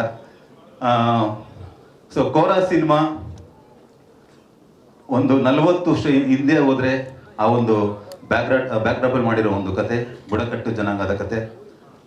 ಕೋರಾ ಸಿನಿಮಾ ಯಾಕೆ ನೋಡ್ಬೇಕಂದ್ರೆ ಒಂದು ಸಣ್ಣ ರೀಸನ್ ಹೇಳ್ತೀನಿ. ಇವತ್ತು ಹೇಗೆ ನಡೀತದೆ ಅಂದರೆ, ಪ್ರಕೃತಿನ ಭೂಮಿನ ಮಾರ್ಕೊಂಡು ಒಂದು ಇಡೀ ಮಣ್ಣಿಗೆ ಇವತ್ತು ಎಷ್ಟೋ ಕೊಲೆಗಳು ನಡೀತಾ ಇದೆ, ಸಂಬಂಧಗಳು ಕಳ್ಕೊಂತ ಇದೆ. ಬಟ್ ಅದೇ 40 ವರ್ಷ ಹಿಂದೆ ಹೋದ್ರೆ ಆ ಪ್ರಕೃತಿನ ಯಾವ ಥರ ತನ್ನ ತಾಯಿ ಥರ ಪೂಜೆ ಮಾಡ್ತಾ ಇದ್ರು, ಆ ಸೊಗಡು ಏನು, ಅವ್ರ ಕಲ್ಚರ್ ಏನು, ಅವ್ರ ಸಂಸ್ಕೃತಿ, ನಿಜವಲ್ಲ ಸಿನಿಮಾ ನೋಡಿದಾಗ ನಿಮಗೆ ಆ್ಯಕ್ಚುಲಿ ನಾವು ಎಲ್ಲಿದ್ದೀವಿ, ಏನು ಮಾಡ್ತಿದ್ದೀವಿ ಖಂಡಿತ ಗಿಲ್ಟಿ ಫೀಲ್ ಎಲ್ಲರ ಕಾಡುತ್ತೆ. ಅದೊಂದು ನಮ್ಮ ಪ್ರಾಮಿಸ್ ಮಾಡ್ತೀನಿ. ಅದ್ರ ಜೊತೆಗೆ ನಮ್ಮ ಲೆಜೆಂಡ್ ಡೈರೆಕ್ಟರ್ಸ್ ಆಗಿರ್ಬೋದು, ಗಿರೀಶ್ ಕಾಸರವಳ್ಳಿ ಸರ್ ಒಂದು ಕಲಾತ್ಮಕ ಚಿತ್ರ ಮಾಡಿದ್ದಾರೆ, ಪಿ ಶೇಷಾದ್ರಿ ಅವ್ರು ಕಲಾತ್ಮಕ ಚಿತ್ರ ಮಾಡಿ ಒಂದು ಅದ್ಭುತ ಒಂದು ಹೆಸರು ಕಳಿಸಿರೋರು. ಅವ್ರ ಸಿನಿಮಾ ಒಂದು ಕಲಾತ್ಮಕ ಚಿತ್ರಣ ಒಬ್ಬ ಕಮರ್ಷಿಯಲ್ ಡೈರೆಕ್ಟರ್ಗಳು ಸಿಕ್ಕಿದ್ರೆ ಏನು ಮಾಡ್ತಾರೆ, ಉದಾಹರಣೆ ಕೋರಾ ಅಂತ ಹೇಳಕ್ಕೆ ಇಷ್ಟಪಡ್ತೀನಿ ನಾನು. ಒಂದು ಗಟ್ಟಿ ಕತೆ ಇರೋ ಕತೆ, ಖಂಡಿತ ನಿಮಗೆ ಕೋರಾ ಸಿನಿಮಾ ಮೋಸ ಮಾಡಲ್ಲ, ಕೋರಾ ನಿದ್ದೆ ಮಾಡಿಸಲ್ಲ, ನಿದ್ದೆ ಗಡುತ್ತೆ. Thank you. ಮೊದಲನೇದಾಗಿ ನಾನು ನಮ್ಮ ಡೈರೆಕ್ಟರ್ಗೆ ಮತ್ತು ನಮ್ಮ ಪ್ರೊಡ್ಯೂಸರ್ಗೆ ಥ್ಯಾಂಕ್ಸ್ ಹೇಳಕ್ಕೆ ಇಷ್ಟಪಡ್ತೀನಿ. ಇಂಥ ಒಂದು ಸೆನ್ಸಿಬಲ್ ಪಾತ್ರನ, 2 ಶೇಡ್ ಇದೆ ನನಗೆ ಈ ಸಿನಿಮಾದಲ್ಲಿ ಪಾತ್ರ. ಇಂಥ ಒಂದು ಸೆನ್ಸಿಬಲ್ ಪಾತ್ರನ ಪರ್ಫಾರ್ಮೆನ್ಸ್ ಓರಿಯೆಂಟೆಡ್, ಇನ್ನೋಸೆನ್ಸ್ ಎಲ್ಲ ಕ್ಯಾರಿ ಮಾಡಬೇಕಾಗಿತ್ತು ಈ ಒಂದು ಪಾತ್ರದಲ್ಲಿ. ಈ ಪಾತ್ರ ನನಗೆ ಕೊಟ್ಟಿದ್ದಕ್ಕೆ, ನನ್ನ ಟ್ರಸ್ಟ್ ಮಾಡಿದ್ದಕ್ಕೆ, ನನ್ನ ಮೇಲೆ ನಂಬಿಕೆ ಇಟ್ಟು ಈ ಪಾತ್ರ ನಾನು ನಿಭಾಯಿಸ್ತೀನಿ ಅಂತ ಹೇಳಿ ಕೊಟ್ಟಿದ್ದಕ್ಕೆ ಥ್ಯಾಂಕ್ ಯು ಸೋ ಮಚ್. ಒಳ್ಳೇದಾಗಲಿ. ಬಹಳಷ್ಟು ಜನ ಸಿನಿಮಾ ಇಂಡಸ್ಟ್ರಿಲಿ ನನ್ನ ಒಂದು 25-27 ವರ್ಷದಿಂದ ನೋಡಿದ್ರು, ಯಾವಾಗಲೂ ಒಂದು ಡೈಲಾಗ್ ಹೇಳೋರು, ಏನ್ ಗುರು ನಿನ್ಗೆ ವಯಸ್ಸೇ ಆಗಲ್ವಾ, ಯಾವಾಗ ನೋಡಿದ್ರು ಹಂಗೆ ಇರ್ತೀಯ ಕ್ಲೀನ್ ಶೇವ್ ಮಾಡ್ಕೊಂಡು ಅಂತ. ಒಟ್ಟವರಿಗೆ ಹೇಳ್ತಿದ್ರು, ಅಪ್ರಿಷಿಯೇಟ್ ಮಾಡ್ತಿರೋ ಗೊತ್ತಿಲ್ಲ, ಅದು ಒಟ್ಟ ಶ್ರೀ ಕಿವಿಗೆ ಬಿದ್ದುಬಿಡ್ತು. ಈ ಸಿನಿಮಾಯಿಂದ ನನ್ನ ಅಹಂಕಾರ ಹೊಡೆದ್ಬಿಟ್ರು. ನಿನ್ಗೆ ವಯಸ್ಸಾಯ್ತು ಅಂತ ಹೇಳಿ ಹೀರೋಯಿನ್ ಅಪ್ಪನ ಕ್ಯಾರೆಕ್ಟರ್ ಮಾಡಿಸ್ಬಿಟ್ಟಿದ್ದಾರೆ ಈ ಸಿನಿಮಾ. ಅದೇ ಸೌಜನ್ಯ ಹೇಳ್ತಿದ್ದಾರೆ 2 ಶೇಡ್ಸ್ ಅಂತ, ಹೆಂಗಾಗೂ ಕಾಣಿಸ್ಕೊಳ್ತೀನಿ, ಮತ್ತೆ ಈಗಿರುವ ಚರಿಷ್ಮಾ ಕೂಡ ನನ್ನ ತಂದೆಯಾಗಿ ಕಾಣಿಸ್ಕೊಳ್ತೀನಿ. ಇದು ಈ ಸಿನಿಮಾದ ವಿಶೇಷವಾದ ನನ್ನ ಕುರಿತಾಗಿ. ಇನ್ನೆಂದಿನಂತೆ ಸಿನಿಮಾ ಬಗ್ಗೆ ಎಲ್ಲರೂ ಮಾತಾಡಿದ್ದಾರೆ. ಮೂರ್ತಿ ಸರ್ ಥ್ಯಾಂಕ್ ಯು. ವರ್ಣಾಶ್ರೀ ಬಗ್ಗೆ ಒಂದು ಮಾತು ಆಡ್ಬಿಡ್ತೀನಿ. ಎಲ್ಲರೂ ಹೇಳ್ತಾ ಇದ್ರು, ಮೂರ್ತಿ ಸರ್ ಹೇಳ್ತಾ ಇದ್ರು ಊಟ ತಿಂಡಿ ನೋಡ್ತಿರಲಿಲ್ಲ ಅಂತ. ಖಂಡಿತ ನಾವು ಇದ್ದಿದ್ದು ಲಾಡ್ಜಿಂದ ಒಂದು 10 ಕಿಲೋಮೀಟರ್ ದೂರದಲ್ಲಿ ಲೊಕೇಶನ್ ಇರ್ತಿತ್ತು. ಅಲ್ಲಿಂದ ಊಟ ತಂದು ನಮ್ಮ ಆರ್ಟಿಸ್ಟ್ಗೆಲ್ಲ ಕೊಟ್ಟು ಹೋಗ್ಬಿಡ್ತಿದ್ರು. ಇವರು ನೆಕ್ಸ್ಟ್ ಡೇ ಪ್ಲಾನ್ ಎಲ್ಲ ಮಾಡಿ ಬರೋಷ್ಟೊತ್ತಿಗೆ ಅಲ್ಲಿ ಊಟ ಇರ್ತಾ ಇರಲಿಲ್ಲ. ಒಂದು ದಿನ ಗೊತ್ತಾಯ್ತು. ಅದಾದ ನಂತರ ಪ್ಲೇಟಲ್ಲಿ ಊಟ ಮತ್ತೆ ಲೋಟದಲ್ಲಿ ಒಂಚೂರು ದ್ರವ, ರಾತ್ರಿ ಒಂದು ನಿದ್ರೆ ಬರಲಿ ಅಂತೇಳಿ 2 ಇಟ್ಕೊಂಡು ಪಾಪ ಅವ್ರ ನೆಕ್ಸ್ಟ್ ಡೇ ಎನರ್ಜಿ ಬರ್ಬೇಕಲ್ಲ ಅಂತ ಕೊಡ್ತಿದ್ದೆ. ಬಹಳ ಸಲ ನಿನ್ನೆ ಕೂಡ ಮೆಸೇಜ್ ಹಾಕಿದ್ದಾರೆ, ಥ್ಯಾಂಕ್ ಯು ಏನು ಎಣ್ಣೆ ದಾತ್ರೆ ಅಂತ. ಅದನ್ನ ನೆನೆಸ್ಕೊಳ್ತಾನೆ ಇರ್ತಾರೆ 2 ವರ್ಷ ಆದ್ರೂ. ಇದೊಂದು ಸ್ವೀಟ್ ಮೆಮೊರೀಸು ಮತ್ತೆ ಹಾರ್ಡ್ ವರ್ಕ್ ಅನ್ನ ಹೇಳ್ತಾ ಎಲ್ರಿಗೂ ಥ್ಯಾಂಕ್ಸ್ ಹೇಳ್ತೀನಿ. Thank you. ಇಲ್ಲಿ ಸುನಾಮಿ ಕಿಟ್ಟಿ ಬಗ್ಗೆ ಮಾತಾಡಬೇಕು ಅಂದ್ರೆ, ಆ ಹುಡುಗ ಪವಿತ್ರ ಜಲದಲ್ಲಿ ಮಿಂದೆದ್ದು ಬಂದಂತ ಹುಡುಗನಾಗಿ ಈ ಚಿತ್ರದಲ್ಲಿ ತುಂಬಾ ಅದ್ಭುತವಾಗಿ ಅಭಿನಯಿಸಿದ್ದಾರೆ. ಹಾಗೆಯೇ ತಾಯಿ ಪ್ರೀತಿಯ ನಾನು ಮಗಳು ಅಂತ ಕರೆಯುವ ಚರಿಷ್ಮಾ ತನ್ನ ಹಂತವನ್ನ ಮೀರಿ ಬಹಳ ಅದ್ಭುತವಾಗಿ ಅಭಿನಯಿಸಿದ್ದಾರೆ. ಸೌಜನ್ಯ ಇರ್ಬೋದು, ಯತಿಯನ್ನ ಇರ್ಬೋದು, ಮುನಿ ಸರ್ ಇರ್ಬೋದು, ಇಲ್ಲಿರುವಂತಹ ಅಷ್ಟು ಕಲಾವಿದರು ತುಂಬಾ ಅದ್ಭುತವಾಗಿ ಅಭಿನಯಿಸಿದ್ದಾರೆ. ಈಗ ನೀವು ಈ ಟ್ರೈಲರ್ ನೋಡ್ತಾ ಇದ್ರೆ ಬಿಗಿನಿಂಗ್ ಅಲ್ಲಿ ಒಂದು ವಾಯ್ಸ್ ಬರುತ್ತೆ, ಈ ಕಾಡು 30 ವರ್ಷ ಅದು ಇದು ಅಂತ. ಆ ಧ್ವನಿ ಯಾರ್ದು ಅಂತ ತುಂಬಾ ದಿನಗಳಿಂದ ನಾನು ಡಬ್ಬಿಂಗ್ ಹೋದಾಗೆಲ್ಲ ಯೋಚನೆ ಮಾಡ್ತಿದ್ದೆ, ಯಾರು ಅಂತ ನಂಗೆ ಗೊತ್ತಾದ್ರೆ ಇರ್ಲಿಲ್ಲ. ಈಗ ಗೊತ್ತಾಯ್ತು, ಅದು ನಮ್ಮ ಹೊರಟ ಶ್ರೀ ಸರ್ ಕೊಟ್ಟಿರೋ ಧ್ವನಿ ಅಂತ. ಹೊರಟ ಸರ್, ತಮ್ಮ ಅಭ್ಯಂತರ ಏನು ಇಲ್ಲದೆ ಇದ್ರೆ ಅದೊಂದು ಧ್ವನಿಯನ್ನ ಇಲ್ಲಿ ಇವ್ರ ಮುಂದ್ಗಡೆ ನಮ್ಮ ಪತ್ರಿಕಾ ಮಿತ್ರರ ಮುಂದೆ ಒಂದು ಸಲ ಹೇಳ್ಬಹುದಾ ದಯವಿಟ್ಟು? ಕೋಟೆ ಕಟ್ಟೋಕೆ 100 ಜನರ ಮಾರಣ ಹೋಮ, ಇದಕ್ಕೆಲ್ಲ ಆಶೀರ್ವಾದ ಮಾಡಿರೋದು ನೀನು ತಾಯೇ. Thank you. Super sir, super super. Thank you ಹೊರಟ ಸರ್. ಕೊನೆಯದಾಗಿ ಒಂದು ಮಾತು. ಕೆಲವು ತಿಂಗಳುಗಳ ಹಿಂದೆ ಒಬ್ಬ ಕಲಾವಿದರು ಒಂದು ಸ್ಟೇಟ್ಮೆಂಟ್ ಕೊಟ್ಟರು, ಕನ್ನಡದಲ್ಲಿ ಕತೆಗಾರರು ಇಲ್ಲ ಅಂತ. ಪಾಪ ಅವರಿಗೆ ನೆನಪಿಲ್ಲ, ನಮಗೆ 9 ಜ್ಞಾನಪೀಠ ಪ್ರಶಸ್ತಿ ಬಂದಿದೆ ಅನ್ನೋದು. ಕತೆಗಾರರು ಇಲ್ಲದೆ, ಬರಹಗಾರರು ಇಲ್ಲದೆ ಕನ್ನಡಕ್ಕೆ 9 ಜ್ಞಾನಪೀಠ ಪ್ರಶಸ್ತಿ ಬರೋದಕ್ಕೆ ಸಾಧ್ಯವಿಲ್ಲ. ಆ ಕಲಾವಿದರಿಗೆ ಈ ವೇದಿಕೆಯ ಮುಖಾಂತರ ನನ್ನ ಪತ್ರಿಕಾ ಬಳಗದ, ನನ್ನ ಮಾಧ್ಯಮ ಮಿತ್ರರ ಮುಖಾಂತರ ಹೇಳಲಿಕ್ಕೆ ಇಷ್ಟಪಡ್ತೀನಿ, ದಯವಿಟ್ಟು ನೀವು ಮತ್ತು ನಿಮಗೆ ಬೆನ್ನೆಲುಬಾಗಿ ನಿಂತು ನಿಮ್ಮ ಹತ್ರ ಹೇಳಿಸಿದಂಥವರು ದಯವಿಟ್ಟು ಕೋರೋ ನೋಡಿ, ಆಮೇಲೆ ನೀವು ಮಾತಾಡಿ. ಕನ್ನಡದಲ್ಲಿ ಕತೆಗಾರರು ಇದ್ದಾರೋ ಇಲ್ಲೋ ಅನ್ನೋದನ್ನ ಆಮೇಲೆ ಮಾತಾಡಿ ಅಂತ ಕೇಳ್ಕೊತೀನಿ. Thank you. ನಾನು ಈ ಸಿನಿಮಾದಲ್ಲಿ ಒಂದು ಗೆಸ್ಟ್ ಅಪಿಯರೆನ್ಸ್ ಮಾಡಿದ್ದೀನಿ. ಮೂರ್ತಿಯವರು ಮತ್ತು ಶ್ರೀ ಅವರು ನನಗೆ ಬಹಳ ದಿನ ಸ್ನೇಹಿತರು, ಮತ್ತು ಶ್ರೀ ಅವರು ಮಾಡಿರೋ ಎಲ್ಲ ಸಿನಿಮಾಗಳಲ್ಲಿ ಅಭಿನಯಿಸಿ ಒಂದು ನೆಲಮೂಲ ಸಂಸ್ಕೃತಿಯ ಸಿನಿಮಾವನ್ನು ಕಲಾತ್ಮಕವಾಗಿ ಕಮರ್ಷಿಯಲ್ ಆಗಿ ಹೇಳಿದ್ದಾರೆ. ನೀವೆಲ್ಲರೂ ಇಲ್ಲಿ ಸೇರಿದಂಗೆ ನಿಮ್ಮ ಈ ಸಿನಿಮಾದ ಬಗ್ಗೆ ಪ್ರಚಾರ ಮಾಡಿ ಎಲ್ಲರೂ ಥಿಯೇಟ್ರ್ ಬರೋಕೆ ಮಾಡಬೇಕು. ಕನ್ನಡ ಸಿನಿಮಾವನ್ನು ಥಿಯೇಟ್ರ್ ನೋಡೋಕೆ ಮಾಡಿ. ನಮಸ್ಕಾರ. ಇವತ್ತೇನು ಕೋರ ಟ್ರೈಲರ್ ನೋಡ್ದೋ ಎಲ್ರು, ಕತೆ ಈಗ ಆರಂಭ ಅಂತ ಹೇಳ್ಬಿಟ್ಟೇನೆ 3 ಸಿಂಹಗಳ ಆರ್ಭಟ ಸ್ಟಾರ್ಟ್ ಮಾಡಿದ್ದಾವೆ. ಒಂದು ಸೇನೆ ಕಟ್ಕೊಂಡು ಎಲ್ಲ ಸೇನಾ ಮುಖಂಡರು ಇಲ್ಲಿದ್ದಾರೆ. ಒಬ್ರಿಗಿಂತ ಒಬ್ರು ಅದ್ಭುತವಾಗಿ ಅವರವರ ಕೆಲಸಗಳನ್ನ ಮಾಡಿದ್ದಾರೆ. ನೆಕ್ಸ್ಟ್ ಲೆವೆಲ್ ಅಂತಿರ್ತೀವಿ ನಾವು ಯಾವಾಗ್ಲೂ. ಭಾಳ ತುಂಬ ಚೆನ್ನಾಗಿ ಮಾಡಿದ್ಯಾ ಗೆಳೆಯ, ಭಾಳ ಖುಷಿ ಆಗುತ್ತೆ. ಅವನು ಯಾವಾಗಲೂ ಮಾತಾಡ್ಬೇಕಾದ್ರೆ ಹೇಳ್ತಿರ್ತೀವಿ, ನಾವು ಮಾತು ಜಾಸ್ತಿ ಆಡೋದಕ್ಕಿಂತ ಕೆಲಸ ಮಾತಾಡ್ತಿರ್ಬೇಕು ಅಂತ. ಇವತ್ತು ಕೆಲಸ ಮಾತಾಡ್ತಿದೆ, ನಿಮ್ಗೆಲ್ರಿಗೂ ಅದು ಖುಷಿ ಕೊಟ್ಟಿದೆ ಅಂತ ನಾನು ಭಾವಿಸ್ತೀನಿ. ಎಲ್ರಿಗೂ ಧನ್ಯವಾದಗಳು. Thank you. ಹೀರೋ ಆಗಬೇಕಂದ್ರೆ ತುಂಬ ಕಷ್ಟ ಇದೆ ಇವಾಗಿರೋ ಕಾಂಪಿಟೇಷನಲ್ಲಿ. ಅದರಲ್ಲೂ ಈ ಥರ ಒಂದು ಸ್ಟೋರಿಗೆ ಪಾತ್ರ ಮಾಡೋದಿದೆಯಲ್ಲ, ನಾವು ಶೂಟಿಂಗ್ ಸ್ಪಾಟಲ್ಲಿ ಅದು ಅವ್ರ ಕಾನ್ಸಂಟ್ರೇಷನ್ ನುಗ್ತಾ ಇದ್ರು. ಅಂದರೆ ಒಂದು ಚಿರತೆ ಥರ, ಯಾವ್ದು ಏಟು ಬೀಳುತ್ತೆ ಏನು ಅವ್ರು ನೋಡ್ತಾ ಇರಲಿಲ್ಲ. ಆ ಥರ ಒಂದು ಹೀರೋ ನಮ್ಮ ಕನ್ನಡಕ್ಕೆ ಬಂದಿರೋದು ತುಂಬ ಸಂತೋಷ ಆಗ್ತಾಯಿದೆ. ಇವ್ರಿಗೆ ಇನ್ನೂ ಒಳ್ಳೆ ಫ್ಯೂಚರ್ ಸಿಗಲಿ. ಆಮೇಲೆ ಈ ಟೀಮ್ಗೆ ಒಳ್ಳೆ ಹೆಸರು ಬರಲಿ ಅಂತೇಳಿ 12 ಮಾತನ್ನ ಮುಗಿಸ್ತೀನಿ. Thank you. ಎಲ್ರಿಗೂ ನಮಸ್ಕಾರ. ಮೊದಲನೇದಾಗಿ ಎಲ್ಲರಿಗೂ ಸ್ವಾಗತ ಬಂದಿದ್ದಕ್ಕೆ.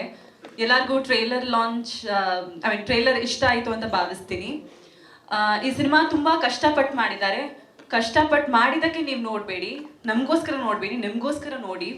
ಯಾಕಂದರೆ ಈಗ ಫಾಸ್ಟ್ ಗ್ರೋಯಿಂಗ್ ವರ್ಲ್ಡಲ್ಲಿ ನಮ್ಮ ಟ್ರೆಡಿಷನ್ಸ್ ಆಗಲಿ, ನಮ್ಮ ಹಿಸ್ಟ್ರಿ ಆಗಲಿ ನಾವೆಲ್ಲ ಮರ್ತಿದ್ದೀವಿ. ಇವಾಗ ಸೈಟ್ ಅಂದರೆ ಏನು ಅಂದರೆ 30-40 ಸೈಟ್ ಇಷ್ಟೇ ನಮಗೆ ಗೊತ್ತಿರೋದು. ಆದರೆ ಮುಂಚೆ ಹೇಗಿತ್ತು ಅಂದರೆ ತಾಯಿ ಬಿಟ್ಟೋಗೋಷ್ಟು ತೂಕ ಇತ್ತು ಒಂದು ಜಾಗ ಅಂತ ಅಂದರೆ. ಹಾಗೆ ನಮ್ಮಂಥ ಹೊಸ ಕಲಾವಿದ್ರನ್ನ ಇಟ್ಕೊಂಡು 1 ರೂಪಾಯಿ ಹಾಕಿದರೆ 100 ರೂಪಾಯಿ ಬರ್ತದ ಅನ್ನೋಂಥ ಈ ಜನ್ರೇಷನಲ್ಲಿ ನಮ್ಮಂಥ ಹೊಸ ಕಲಾವಿದ್ರನ್ನ ಹಾಕ್ಕೊಂಡು ಒಳ್ಳೆ ಕಂಟೆಂಟ್ ಇಟ್ಕೊಂಡು ಈ ಮೂವಿ ಮಾಡಿದ್ದಾರೆ. ಶ್ರೀ ಸರ್ ನನಗೆ ಒಂದು ಒಳ್ಳೆ ಫ್ರೆಂಡ್ ಆಗಿ, ಗೈಡ್ ಆಗಿ ಸಪೋರ್ಟ್ ಮಾಡಿದ್ದಾರೆ. ಥ್ಯಾಂಕ್ ಯು ಅಂತ ಹೇಳಕ್ಕೆ ಇಷ್ಟಪಡ್ತೀನಿ. ಥ್ಯಾಂಕ್ ಯು ಮೂರ್ತಿ ಸರ್ ನಮಗೆ ಈ ಚಾನ್ಸ್ ಕೊಟ್ಟಿದ್ದಕ್ಕೆ. ದಯವಿಟ್ಟು ಎಲ್ಲರೂ ಥಿಯೇಟ್ರಲ್ಲಿ ಹೋಗಿ ಸಿನಿಮಾ ನೋಡಿ, ಹಾಗೆ ನಮ್ಮ ಈ ಟ್ರೈಲರ್ನ ಆದಷ್ಟು ಆಡಿಯನ್ಸ್ಗೆ ರೀಚ್ ಮಾಡಿ ಅಂತ ಕೇಳ್ಕೊತಾ ಇದ್ದೀನಿ. ಧನ್ಯವಾದಗಳು. ತುಂಬ ಖುಷಿ ಆಗುತ್ತೆ ನಮ್ಮ ಶ್ರೀ ಸರ್ ಜೊತೆ ವರ್ಕ್ ಮಾಡಿದ್ದು. ತುಂಬ ಕಳ್ಸಿಕೊಟ್ಟಿದ್ದಾರೆ ನನಗೆ ಆ್ಯಕ್ಟಿಂಗ್ ವೈಸು. ಪ್ರತಿಯೊಂದು ಈ ಸಿನಿಮಾದಲ್ಲಿ ಯಾವ ಥರ ಏನೇನು ಮಾಡ್ಬೇಕಂತ ಎಲ್ಲ ತುಂಬ ಕಳ್ಸಿಕೊಟ್ಟು ಈ ರೇಂಜಿಗೆ ಕರ್ಕೊಬಂದು ಈ ಒಂದು ಲಾಸ್ಟ್ ಫೈನಲ್ ಬಂದಿದ್ದೀವಿ. ಟ್ರೈಲರ್ ಆದಮೇಲೆ ಸಿನಿಮಾ ಲಾಂಚ್ ಅಂತ 7ನೇ ತಾರೀಕು ನೆಕ್ಸ್ಟ್ ಮಂತು. ತುಂಬ ಖುಷಿ ಆಗುತ್ತೆ ಸರ್. ಶ್ರೀ ಸರ್ ನೆಕ್ಸ್ಟ್ ನೀವು ಪ್ಯಾನ್ ಇಂಡಿಯಾ ಲೆವೆಲ್ಗೆ ರೀಚ್ ಆಗಬೇಕು ಅನ್ನೋದೇ ನಮ್ಮ ಆಸೆ. ಇಲ್ಲಿ ಇರೋರೆಲ್ಲ ಆಸೆ. ತುಂಬ ಹಾರ್ಡ್ ವರ್ಕ್ ಮಾಡಿಸಿದ್ರು ಇಲ್ಲ ಎಲ್ಲ ಟೀಮ್ಗೂ, ಎಲ್ಲರ ಬಗ್ಗೆ ಹೇಳ್ತೀನಿ. ಆದಮೇಲೆ ನಮ್ಮ ರತ್ನಮ್ಮ ಮೂವೀಸ್, ನಮ್ಮ ಪಿ ಮೂರ್ತಿನ ಏನಿದ್ದಾರೆ ನಮ್ಮ ಅಣ್ಣ, ಅವರು ತುಂಬ ಜನ ಹೀರೋಗಳಿದ್ದಾರೆ, ಮಾಡ್ಬೋದಿತ್ತು. ಅವ್ರಿಗಿರೋ ಟ್ಯಾಲೆಂಟ್ಗೆ, ಅವ್ರಿಗಿರೋ ದುಡ್ಡಿಗೆ, ಅವ್ರಿಗಿರೋ ಒಂದು ನೆಟ್ವರ್ಕ್ಗೆ ಯಾರು ಬೇಕಾದ್ರೂ ಹಾಕೋ ಮಾಡ್ಬೋದಿತ್ತು. ಕಷ್ಟಪಟ್ಟು ಇಷ್ಟಪಟ್ಟು ಒಂದು ಕಲಾವಿದನ್ನ ಬೆಳೆಸ್ಬೇಕಂತ ನನ್ನೇ ಚೂಸ್ ಮಾಡಿ ಸುನಾಮಿ ಕಿಟ್ಟಿ ಮಾಡಿದ್ರೆ ಏನೋ ಒಂದು ಇರುತ್ತೆ ಅಂತ ಮಾಡಿದ್ವಿ. ಅಣ್ಣ ನಿಮ್ಗೆ ಯಾವಾಗಲೂ ಚಿರಿರುಡಿಯಾಗಿರ್ತೀನಿ. ಕೆಲವರೆಲ್ಲ ಹೇಳ್ತಾರೆ ಸ್ಟಾರ್ ಆದ್ಮೇಲೆ ಮರ್ತ್ಬಿಟ್ಟ ಅಂತ. ಮರೆಯೋ ಕ್ಯಾರೆಕ್ಟರ್ ನಂದಲ್ಲ, ಇಟ್ಕೊಳ್ಳೋ ಕ್ಯಾರೆಕ್ಟರ್ ನಂದು. ನಿಮ್ನ ಯಾವಾಗಲೂ ಲೈಫಲ್ಲಿ ಹೃದಯದಲ್ಲಿ ಇಟ್ಕೊಂಡಿರ್ತೀನಿ. ನಿಮ್ಮ ಪ್ರೀತಿ ನನ್ನ ಮೇಲೆ ಯಾವಾಗಲೂ ಇರಲಿ. ತುಂಬ ಸಖತ್ತಾಗಿ ಮಾಡಿದ್ದಾರೆ ಮೂವಿನ. ಏನಕ್ಕೆಪ್ಪ ಅಂದ್ರೆ ಸುನಾಮಿ ಕಿಟ್ ಯಾರು ಅಂತ ಹೇಳಿದ್ರೆ ರಿಯಾಲಿಟಿ ಶೋಗಳು ನೀವು ನೋಡಿರ್ಬೋದು. ಎಷ್ಟು ಕಷ್ಟಪಟ್ಟು ಇಷ್ಟಪಟ್ಟು ಮಾಡಿದ್ದೀನಿ. ನಾನು ಇವತ್ತು ಸ್ಟೇಜ್ ಮೇಲೆ ನಿಂತ್ಕೊಳ್ಳೋಕೆ ನೀವು ಇಲ್ಲಿರೋರೇ ಕಾರಣ. ಎಷ್ಟು ಜನದಲ್ಲಿ ಎಷ್ಟು ಜನ ನನಗೆ ವೋಟ್ ಮಾಡಿ ಗೆಲ್ಸಿದ್ದೀರಾ, ಎಲ್ರಿಗೂ ಚಿರಋಣಿಯಾಗಿರ್ತೀನಿ. ಮತ್ತೆ ನಮ್ಮ ಮೀಡಿಯಾದವ್ರು ಎಲ್ಲ ಬಂದಿದ್ದಾರೆ. ನಾನು ಕೇಳೋದಿಷ್ಟೇ, ತುಂಬ ಕಷ್ಟಪಟ್ಟು ಮಾಡಿರೋ ಈ ಮೂವಿನ ತುಂಬ ಪ್ರಚಾರ ಮಾಡಿ, ಕಷ್ಟಪಟ್ಟಿರೋಂಥ ಒಂದು ಕಲಾವಿದ್ರನ್ನ ಮುಂದೆ ತನ್ನಿ ಅಂತ ಹೇಳಕ್ಕೆ ಇಷ್ಟಪಡ್ತೀನಿ. ನೀವು ಯಾವಾಗಲೂ ಆಲ್ವೇಸ್ ಇದ್ದೇ ಇರ್ತೀರಾ. ಕೋರ ಬಗ್ಗೆ ಹೇಳ್ಬೇಕಂದ್ರೆ ಅದ್ಭುತವಾಗಿ ಬಂದಿದೆ. ಒಂದು ಸಿನಿಮಾ ನೋಡಿ, ಟ್ರೈಲರು, ಸಾಂಗು ಮತ್ತೆ ಟೀಸರು ಏನು ಬಿಟ್ಟಿದ್ದೀವಿ ಟ್ರೈಲರ್ ಸಮೇತ, ಅದೆಲ್ಲ ತುಂಬ ಇಷ್ಟ ಆಗುತ್ತೆ. ಸಿನಿಮಾ ಬಂದು ಥಿಯೇಟ್ರಿಗೆ ನೋಡಿ, ಎಲ್ರಿಗೂ ಆಶೀರ್ವಾದ ಮಾಡಿ. ನಮ್ಮ ಫ್ರೆಂಡ್ಸ್ಗಳು ತುಂಬ ಜನ ಬಂದಿದ್ದಾರೆ. ಮತ್ತೆ ಇಲ್ಲಿರೋರಂತ ನಮ್ಮ ಚರಿಷ್ಮಾ ಆಗಿರ್ಬೋದು, ತುಂಬ ಅದ್ಭುತವಾಗಿ ಆಕ್ಟಿಂಗ್ ಮಾಡಿದ್ದಾರೆ. ಅವ್ರಿಗೂ ಲೈಫಲ್ಲಿ ಒಂದೊಳ್ಳೆ ಬೆಳೀಲಿ ಅಂತ ಹೇಳಕ್ಕೆ ಇಷ್ಟಪಡ್ತೀನಿ. ಸೌಜನ್ಯ ಅವರು ತುಂಬ ಚೆನ್ನಾಗಿ ಮಾಡಿದ್ದಾರೆ. ನಮ್ಮ ಅಪ್ಪಾಜಿ ಮುನಿ ಅಪ್ಪಾಜಿ ಸೂಪರಾಗಿ ಮಾಡಿದ್ದಾರೆ. ನಮ್ಮ ಕೋಕಿಲ ಸರ್ ಆಗಿರ್ಬೋದು, ಕ್ಯಾಮ್ರಾಮನ್ ಸಾರು, ಮತ್ತೆ ಟೆಕ್ನಿಷಿಯನ್ ಅಲ್ಲಿ ಫೈಟ್ ಮಾಸ್ಟರ್ ಸರ್ ತುಂಬಾ ಸಖತ್ತಾಗಿ ಕಲ್ಸ್ಕೊಟ್ಟಿದ್ದಾರೆ. ಕ್ಯಾಮ್ರಾಮನ್ ಸಖತ್ ಮಾಡಿದ್ದೀರಾ. ಮ್ಯೂಸಿಕ್ ಹೇಮಂತ್ ಸರ್, ಯಾಕೆ ಸರ್ ಮಂಕ್ ಆಗಿದ್ದೀರಾ, ಸೂಪರ್ ಆಗಿ ಮಾಡಿದ್ದೀರಾ. ನೀವು ನಮ್ಮ ಪ್ರಸನ್ನ ಸರ್ ಬಂದು ನಮ್ಗೆ ತುಂಬಾ ಸಪೋರ್ಟ್ ಮಾಡಿದ್ದಾರೆ. ನಮ್ಮ ಅಪ್ಪಾಜಿ ತುಂಬಾ ಜನ ಹೆಸರುಗಳು ಕನ್ಫ್ಯೂಸ್ ಆಗ್ತದೆ. ನಮ್ಮ ಯತಿಯಣ್ಣ ಅಂತ ತುಂಬಾ ಸಖತ್ ಕಷ್ಟಪಟ್ಟು ಮೂವಿ ಮಾಡಿದ್ದಾರೆ. ಎಲ್ಲರೂ ಹೇಳ್ಬೇಕಲ್ಲಣ್ಣ, ಅದಕ್ಕೆ ನಮ್ಮ ಮಟ್ಟಣ್ಣ, ನಮ್ಮ ತಾತ ಸಖತ್ತಾಗಿ ಮಾಡಿದ್ದಾರೆ. ನಮ್ಮ ಅಲ್ಲು ವಿಷಯ ಮತ್ತೆ ತುಂಬಾ ಆಕ್ಟಿಂಗ್ ಕಲ್ಸ್ಕೊಟ್ಟಿದ್ದಾರೆ. ಅಣ್ಣ ನಿಮ್ಮ ಪಾದಕ್ಕೆ ನಮಸ್ಕಾರ ಅಣ್ಣ, ಒಳ್ಳೇದಾಗ್ಲಿ. ಮತ್ತೆ ನಮ್ಮ ಅಣ್ಣನ ಬಗ್ಗೆ ಮಾತಾಡಂಗಿಲ್ಲ. ಕಠೋರ ಕ್ಯಾರೆಕ್ಟರ್ ನಿಮ್ಗೆ ಗೊತ್ತಿರಬೇಕು. ಚೆನ್ನಾಗಿತ್ತು. ಅಣ್ಣಂದು ಇಷ್ಟ ಆಯ್ತಾ? ಒಂಚೂರು ಹೇಳಿ, ಜೋರಾಗಿ ಹೇಳಿ, ನಮಗೂ ಸ್ವಲ್ಪ ಖುಷಿ ಆಗುತ್ತೆ. ಟ್ರೈಲರ್ ಮಾಡಿದ ಒಂದು ಸ್ವಲ್ಪ ಹುಮ್ಮಸ್ಸಾರು ಬರುತ್ತೆ. ತುಂಬಾ ಸಕ್ಕತ್ತಾಗಿ ಮಾಡಿದ್ದಾರೆ ಅಣ್ಣ. ಅವ್ರು ಹೇಳ್ದಂಗೆ ಸ್ಟೇಜ್ ಮೇಲೆ ಅವಾಗಲೇ ಅವ್ರು ಮಾತಾಡಿದ್ರು, ನಾನು ಮಾಡಿರೋದೆಲ್ಲ ಮಾಡ್ತಿರೋದಂತ. ಅವ್ರು ಹೇಳ್ಬೇಕಂದ್ರೆ ಅವ್ರು ಕಷ್ಟಪಟ್ಟಿದ್ದಾರೆ. ಸುಮ್ಮನೆ ಮಾಡಿದ ತಕ್ಷಣ ಯಾರಿಗೂ ಬರಲ್ಲ. ಮೂರ್ತಣ ಎಫೆಕ್ಟ್ ಒಂದು ಸ್ಕ್ರೀನ್ ಮೇಲೆ ನೀವೇನ್ ನೋಡ್ತೀರ ಕಠೋರ ಕ್ಯಾರೆಕ್ಟರ್ನ ಅಷ್ಟು ಕಷ್ಟಪಟ್ಟು ಫೈಟ್ ಮಾಡಿ, ಆಕ್ಟಿಂಗ್ ಪ್ರಾಕ್ಟೀಸ್ ಮಾಡಿ, ಡೈಲಾಗ್ ಪ್ರಾಕ್ಟೀಸ್ ಮಾಡಿ, ಮತ್ತೆ ಅವರು ಸಿನಿಮಾ ಪ್ರೊಡ್ಯೂಸರ್ ಅಂತ ಮಾಡಿಲ್ಲ, ಒಬ್ರು ಕೆಲಸದವರಾಗಿ ಇಡೀ ಸಿನಿಮಾ ಗೆಲ್ಬೇಕಂತ ಎಲ್ಲ ಪ್ರತಿಯೊಂದು ಕೆಲಸ ಪ್ರೊಡಕ್ಷನ್ ಅಲ್ಲಿ ಮಾಡ್ಕೊಂಡು ಇಡೀ ಅವ್ರ ಫ್ಯಾಮಿಲಿ, ಅವ್ರ ಚೆಲ್ವಣ್ಣ, ಅವ್ರ ಅಣ್ಣ ಇರ್ಬೋದು, ಅವ್ರ ಮಕ್ಕಳುಗಳಾಗಿರ್ಬೋದು, ಮನು ಆಗಿರ್ಬೋದು, ಸಾಗರ್ ಆಗಿರ್ಬೋದು, ಮಂಜಾಕೆ, ಅವ್ರ ಇಡೀ ಫ್ಯಾಮಿಲಿ ಬಂದು ಎಲ್ಲ ಆರ್ಟಿಸ್ಟ್ಗಳಿಗೂ ಊಟ ಬಡಿಸಿದ್ದಾರೆ. ಆ ಋಣ ಯಾವತ್ತೂ ಇಲ್ಲಿರೋ ಆರ್ಟಿಸ್ಟ್ ಮೇಲೆ, ಎಲ್ಲರ ಮೇಲೆ, ಇವ್ರ ಫ್ಯಾಮಿಲಿ ಮೇಲೆ ಋಣ ಇರ್ಬೇಕು. ಅವ್ರ ಫ್ಯಾಮಿಲಿ ಚೆನ್ನಾಗಿರ್ಬೇಕು ಅನ್ನೋದು ನನ್ನ ಆಸೆ. ಎಲ್ಲರೂ ಒಳ್ಳೇದಾಗ್ಲಿ ಅಣ್ಣ. ಮತ್ತೆ ನಮ್ಮ ಇವರು ತುಂಬಾ ಸಖತ್ತಾಗಿ ಮಾಡಿದ್ದಾರೆ. ನಮ್ಮ ಲಂಕೇಶ್ ಅವರು ಸೂಪರ್ ಒಳ್ಳೇದಾಯ್ತು. ಮತ್ತೆ ನೋಡಿರ್ಬೇಕು ಈ ಕುಳ್ಳನ್ನ, ಇಲ್ಲಿ ಎಲ್ಲಾ ಕಡೆ ಕಾಮಿಡಿ ಮತ್ತೆ ಸಿನಿಮಾ ಎಲ್ಲ ಮಾಡಿದ್ದಾರೆ. ಮತ್ತೆ ನಮ್ಮ ಸ್ವಾಮಿ ಅಣ್ಣ ತುಂಬಾ ಸಖತ್ ಮಾಡಿದ್ದಾರೆ, ಒಳ್ಳೆ ಆಕ್ಟಿಂಗ್. ಥ್ಯಾಂಕ್ಸ್ ಅಣ್ಣ ನೀವು ಬಂದಿದ್ದಕ್ಕೆ. ಮತ್ತೆ ನೀವು ಅಷ್ಟೇನೆ ಅಪ್ಪಾಜಿ ನೀವು ಬಂದು ತುಂಬಾ ಚೆನ್ನಾಗಿ ಮಾಡಿದ್ದೀರಾ. ನೀವು ಅಷ್ಟೇನೆ ಗಿರಿ, ನಮ್ಮ ಆರ್ಟ್ ಡೈರೆಕ್ಟರ್ ಗಿರಿ, ನಮ್ಮ ಕೋ ಡೈರೆಕ್ಟರ್ ಅಸಿಸ್ಟೆಂಟ್ ತುಂಬಾ ಚೆನ್ನಾಗಿ ಮಾಡಿದೆ ಗಿರಿ. ನಿನಗೂ ಒಳ್ಳೇದಾಗ್ಲಿ, ಮುಂದೆ ದೊಡ್ಡ ಡೈರೆಕ್ಟರ್ ಆಗಿ ಬೆಳಿ ಅಂತ ನಾನು ಹೇಳಕ್ ಇಷ್ಟಪಡ್ತೀನಿ. ಆಮೇಲೆ ನೀವು ಮೇಡಮ್ ತುಂಬಾ ಸಖತ್ತಾಗಿ ಮಾಡಿದ್ದಾರೆ ನಮ್ಮ ಸಿನಿಮಾದಲ್ಲಿ. ನಿಮಗೂ ಗುಡ್ ಲಕ್. ಮತ್ತೆ ನಮ್ಮ ಚೇತನ್, ನಮ್ಮ ಗೆಳೆಯ, ಅವನು ಬಂದಿದ್ದಾನೆ, ಅವನು ಒಂದು ಒಳ್ಳೆ ಆಕ್ಟ್ ಮಾಡಿದ್ದಾನೆ. ಅವನಿಗೂ ಎಲ್ಲ ಒಳ್ಳೇದಾಗ್ಲಿ. ಅದೇ ತರ ಇಲ್ಲಿ ಬಂದಿರೋಂಥ ನನ್ನ ಫ್ರೆಂಡ್ಸ್ಗಳು ತುಂಬಾ ಜನ ಇದ್ದಾರೆ. ಮನು ನೀನ್ ಮೇಲೆ ಬಂದಿಲ್ಲ, ಮನು ನೀನ್ ಬಂದಿಲ್ಲ, ನನ್ನ ಫ್ರೆಂಡ್ ಕ್ಯಾರೆಕ್ಟರ್ ನೀನ್ ಅಲ್ಲೇ ಕೂತ್ಕೊಂಡಿದ್ದೆ ಸಿನಿಮಾದಲ್ವಾ, ಮೇಲ್ಗಡೆ ಬಾ. ಮೂರ್ತಿ ಸರ್ ಮ್ಯಾನೇಜರ್ ಸರ್ ಇಲ್ಲೇ ಇದ್ದಾರೆ. ಆಮೇಲೆ ಕೆಂಪ, ನಮ್ಮ ಆತ್ಮಗಿರಿ, ಅವ್ರು ಒಂದು ಸಿನಿಮಾ ಮಾಡಿದ, ಅವ್ನಿಗೆ ಒಳ್ಳೇದಾಗ್ಬೇಕು. ಮತ್ತೆ ನಮ್ಮ ಇವ್ರು ಬಂದಿಲ್ಲ, ಲಾವಣ್ಯ ಅವ್ರು ಬಂದಿದ್ದಾರೆ. ತುಂಬಾ ಜನ ನನ್ನ ಫ್ರೆಂಡ್ಸ್ ಎಲ್ಲ ಬಂದಿದ್ದಾರೆ. ಮತ್ತೆ ಹೆಚ್ಚಾಗಿ ನಮ್ಮ ತಾಯಿ, ನಮ್ಮ ಫ್ಯಾಮಿಲಿ ಎಲ್ಲ ಬಂದಿದ್ದಾರೆ. ಮತ್ತೆ ತನು ಬಂದಿದ್ದಾರೆ, ತ್ರಿವೇಣಿ ಅವ್ರು ಬಂದಿದ್ದಾರೆ. ನಮ್ಮ ಫ್ರೆಂಡ್ಸ್ ನನ್ನ ಇಷ್ಟಪಡೋರಂತೆಲ್ಲ ತುಂಬಾ ಜನ ಬಂದಿದ್ದಾರೆ. ಮತ್ತೆ ಲಾವಣ್ಯ ನೀವು ಬಂದಿದ್ದೀರಾ, ತುಂಬಾ ಖುಷಿ ಆಯ್ತು. ಮತ್ತೆ ನಮ್ಮ ಯಜಮಾನ್ರು ಲೋಕೇಶ್ ಅಣ್ಣ ಅವರು ಬಂದು ನಮ್ಗೆ ಆಶೀರ್ವಾದ ಮಾಡಿದ್ದಾರೆ. ಎಲ್ಲಕ್ಕಿಂತ ಹೆಚ್ಚಾಗಿ ಆನಂದ್ ಗುರೂಜಿ ಅವ್ರು ಬಂದು ನಮ್ಗೆ ಆಶೀರ್ವಾದ ಮಾಡಿ ಒಂದು ಟ್ರೈಲರ್ನ ಲಾಂಚ್ ಮಾಡಿದ್ದು ತುಂಬಾ ಖುಷಿ ಆಗುತ್ತೆ. ಮತ್ತೆ ಅವ್ರ ಗುರುಗಳು ನಮ್ಮ ಆಶೀರ್ವಾದ ಮಾಡಕ್ ಬಂದಿದ್ದಾರೆ. ನಮ್ಮ ಸಂಜಯ್ ಗೌಡ್ರು ಪ್ರೊಡ್ಯೂಸರು, ಅವರು ನಮ್ಮ ಪ್ರೀತಿ ಆತ್ಮೀಯ ಅಪ್ಪಾಜಿ, ನೀವು ಬಂದು ನಮ್ಗೆ ತುಂಬಾ ಖುಷಿ ಆಯ್ತು. BM ರಾಮಚಂದ್ರಪ್ಪ ಅವ್ರು ಬಂದಿದ್ದಾರೆ. ತುಂಬಾ ಜನ ಫ್ರೆಂಡ್ಸ್ ಎಲ್ಲ ಇದ್ದಾರೆ. ದಯವಿಟ್ಟು ಯಾರು ಹೆಸರು ಹೇಳಿಲ್ಲ ಅಂತ ಯಾರು ಬೇಜಾರು ಮಾಡ್ಕೋಬೇಡಿ. ಮತ್ತೆ ಮಿಮಿಕ್ರಿ ಶಾಮ್ ಎಲ್ಲಿದ್ದಾನ ಗೊತ್ತಿಲ್ಲ, ಅವನ ಫ್ರೆಂಡು. ಮತ್ತೆ ಲಡ್ಡೆ ಎಲ್ಲವರು ಓಕೆ, ಏನ್ ಮಾತು ಮಾಡ್ಬಿಡ್ತಿದ್ದೀರಿ, ಮತ್ತೆ ಮಾತಾಡಕ್ಕಾಗಲ್ಲ. ಯಾರು ಬೇಜಾರು ಮಾಡ್ಕೋಬೇಡಿ. ಕೋರನ್ನ ದಯವಿಟ್ಟು ಪ್ರೀತಿಸಿ ಆಶೀರ್ವಾದ ಮಾಡಿ ಮುಂದೆ ತಗೊಬಂದು ಎಲ್ಲಾ ಕಡೆ ಪ್ರಮೋಷನ್ ಮಾಡಿ. ಓಕೆನಾ? ದಯವಿಟ್ಟು ಯಾರು ಮಿಸ್ ಮಾಡಕ್ ಹೋಗ್ಬೇಡಿ. ಮತ್ತೆ ರೋಜಿ ಪ್ರೊಡ್ಯೂಸರ್ ನಮ್ಮ ದುನಿಯಾ ಬಂದಿದ್ದಾನೆ. ಅದೇ ತರ ಅರುಣ್ ಕಟೇರ್ ಎಲ್ಲ ರೀಲ್ಸ್ ಎಲ್ಲ ನೋಡಿರ್ಬೋದು. ಅವರು ತುಂಬಾ ಸಖತ್ ಕಷ್ಟಪಟ್ಟು ಒಂದು ಹಳ್ಳಿಯಿಂದ ಪ್ರತಿಭೆ ಸಖತ್ ಕಷ್ಟಪಟ್ಟು ಮಾಡಿದ್ದಾನೆ. ಅವ್ರಿಗೆ ಒಳ್ಳೇದಾಗಬೇಕು.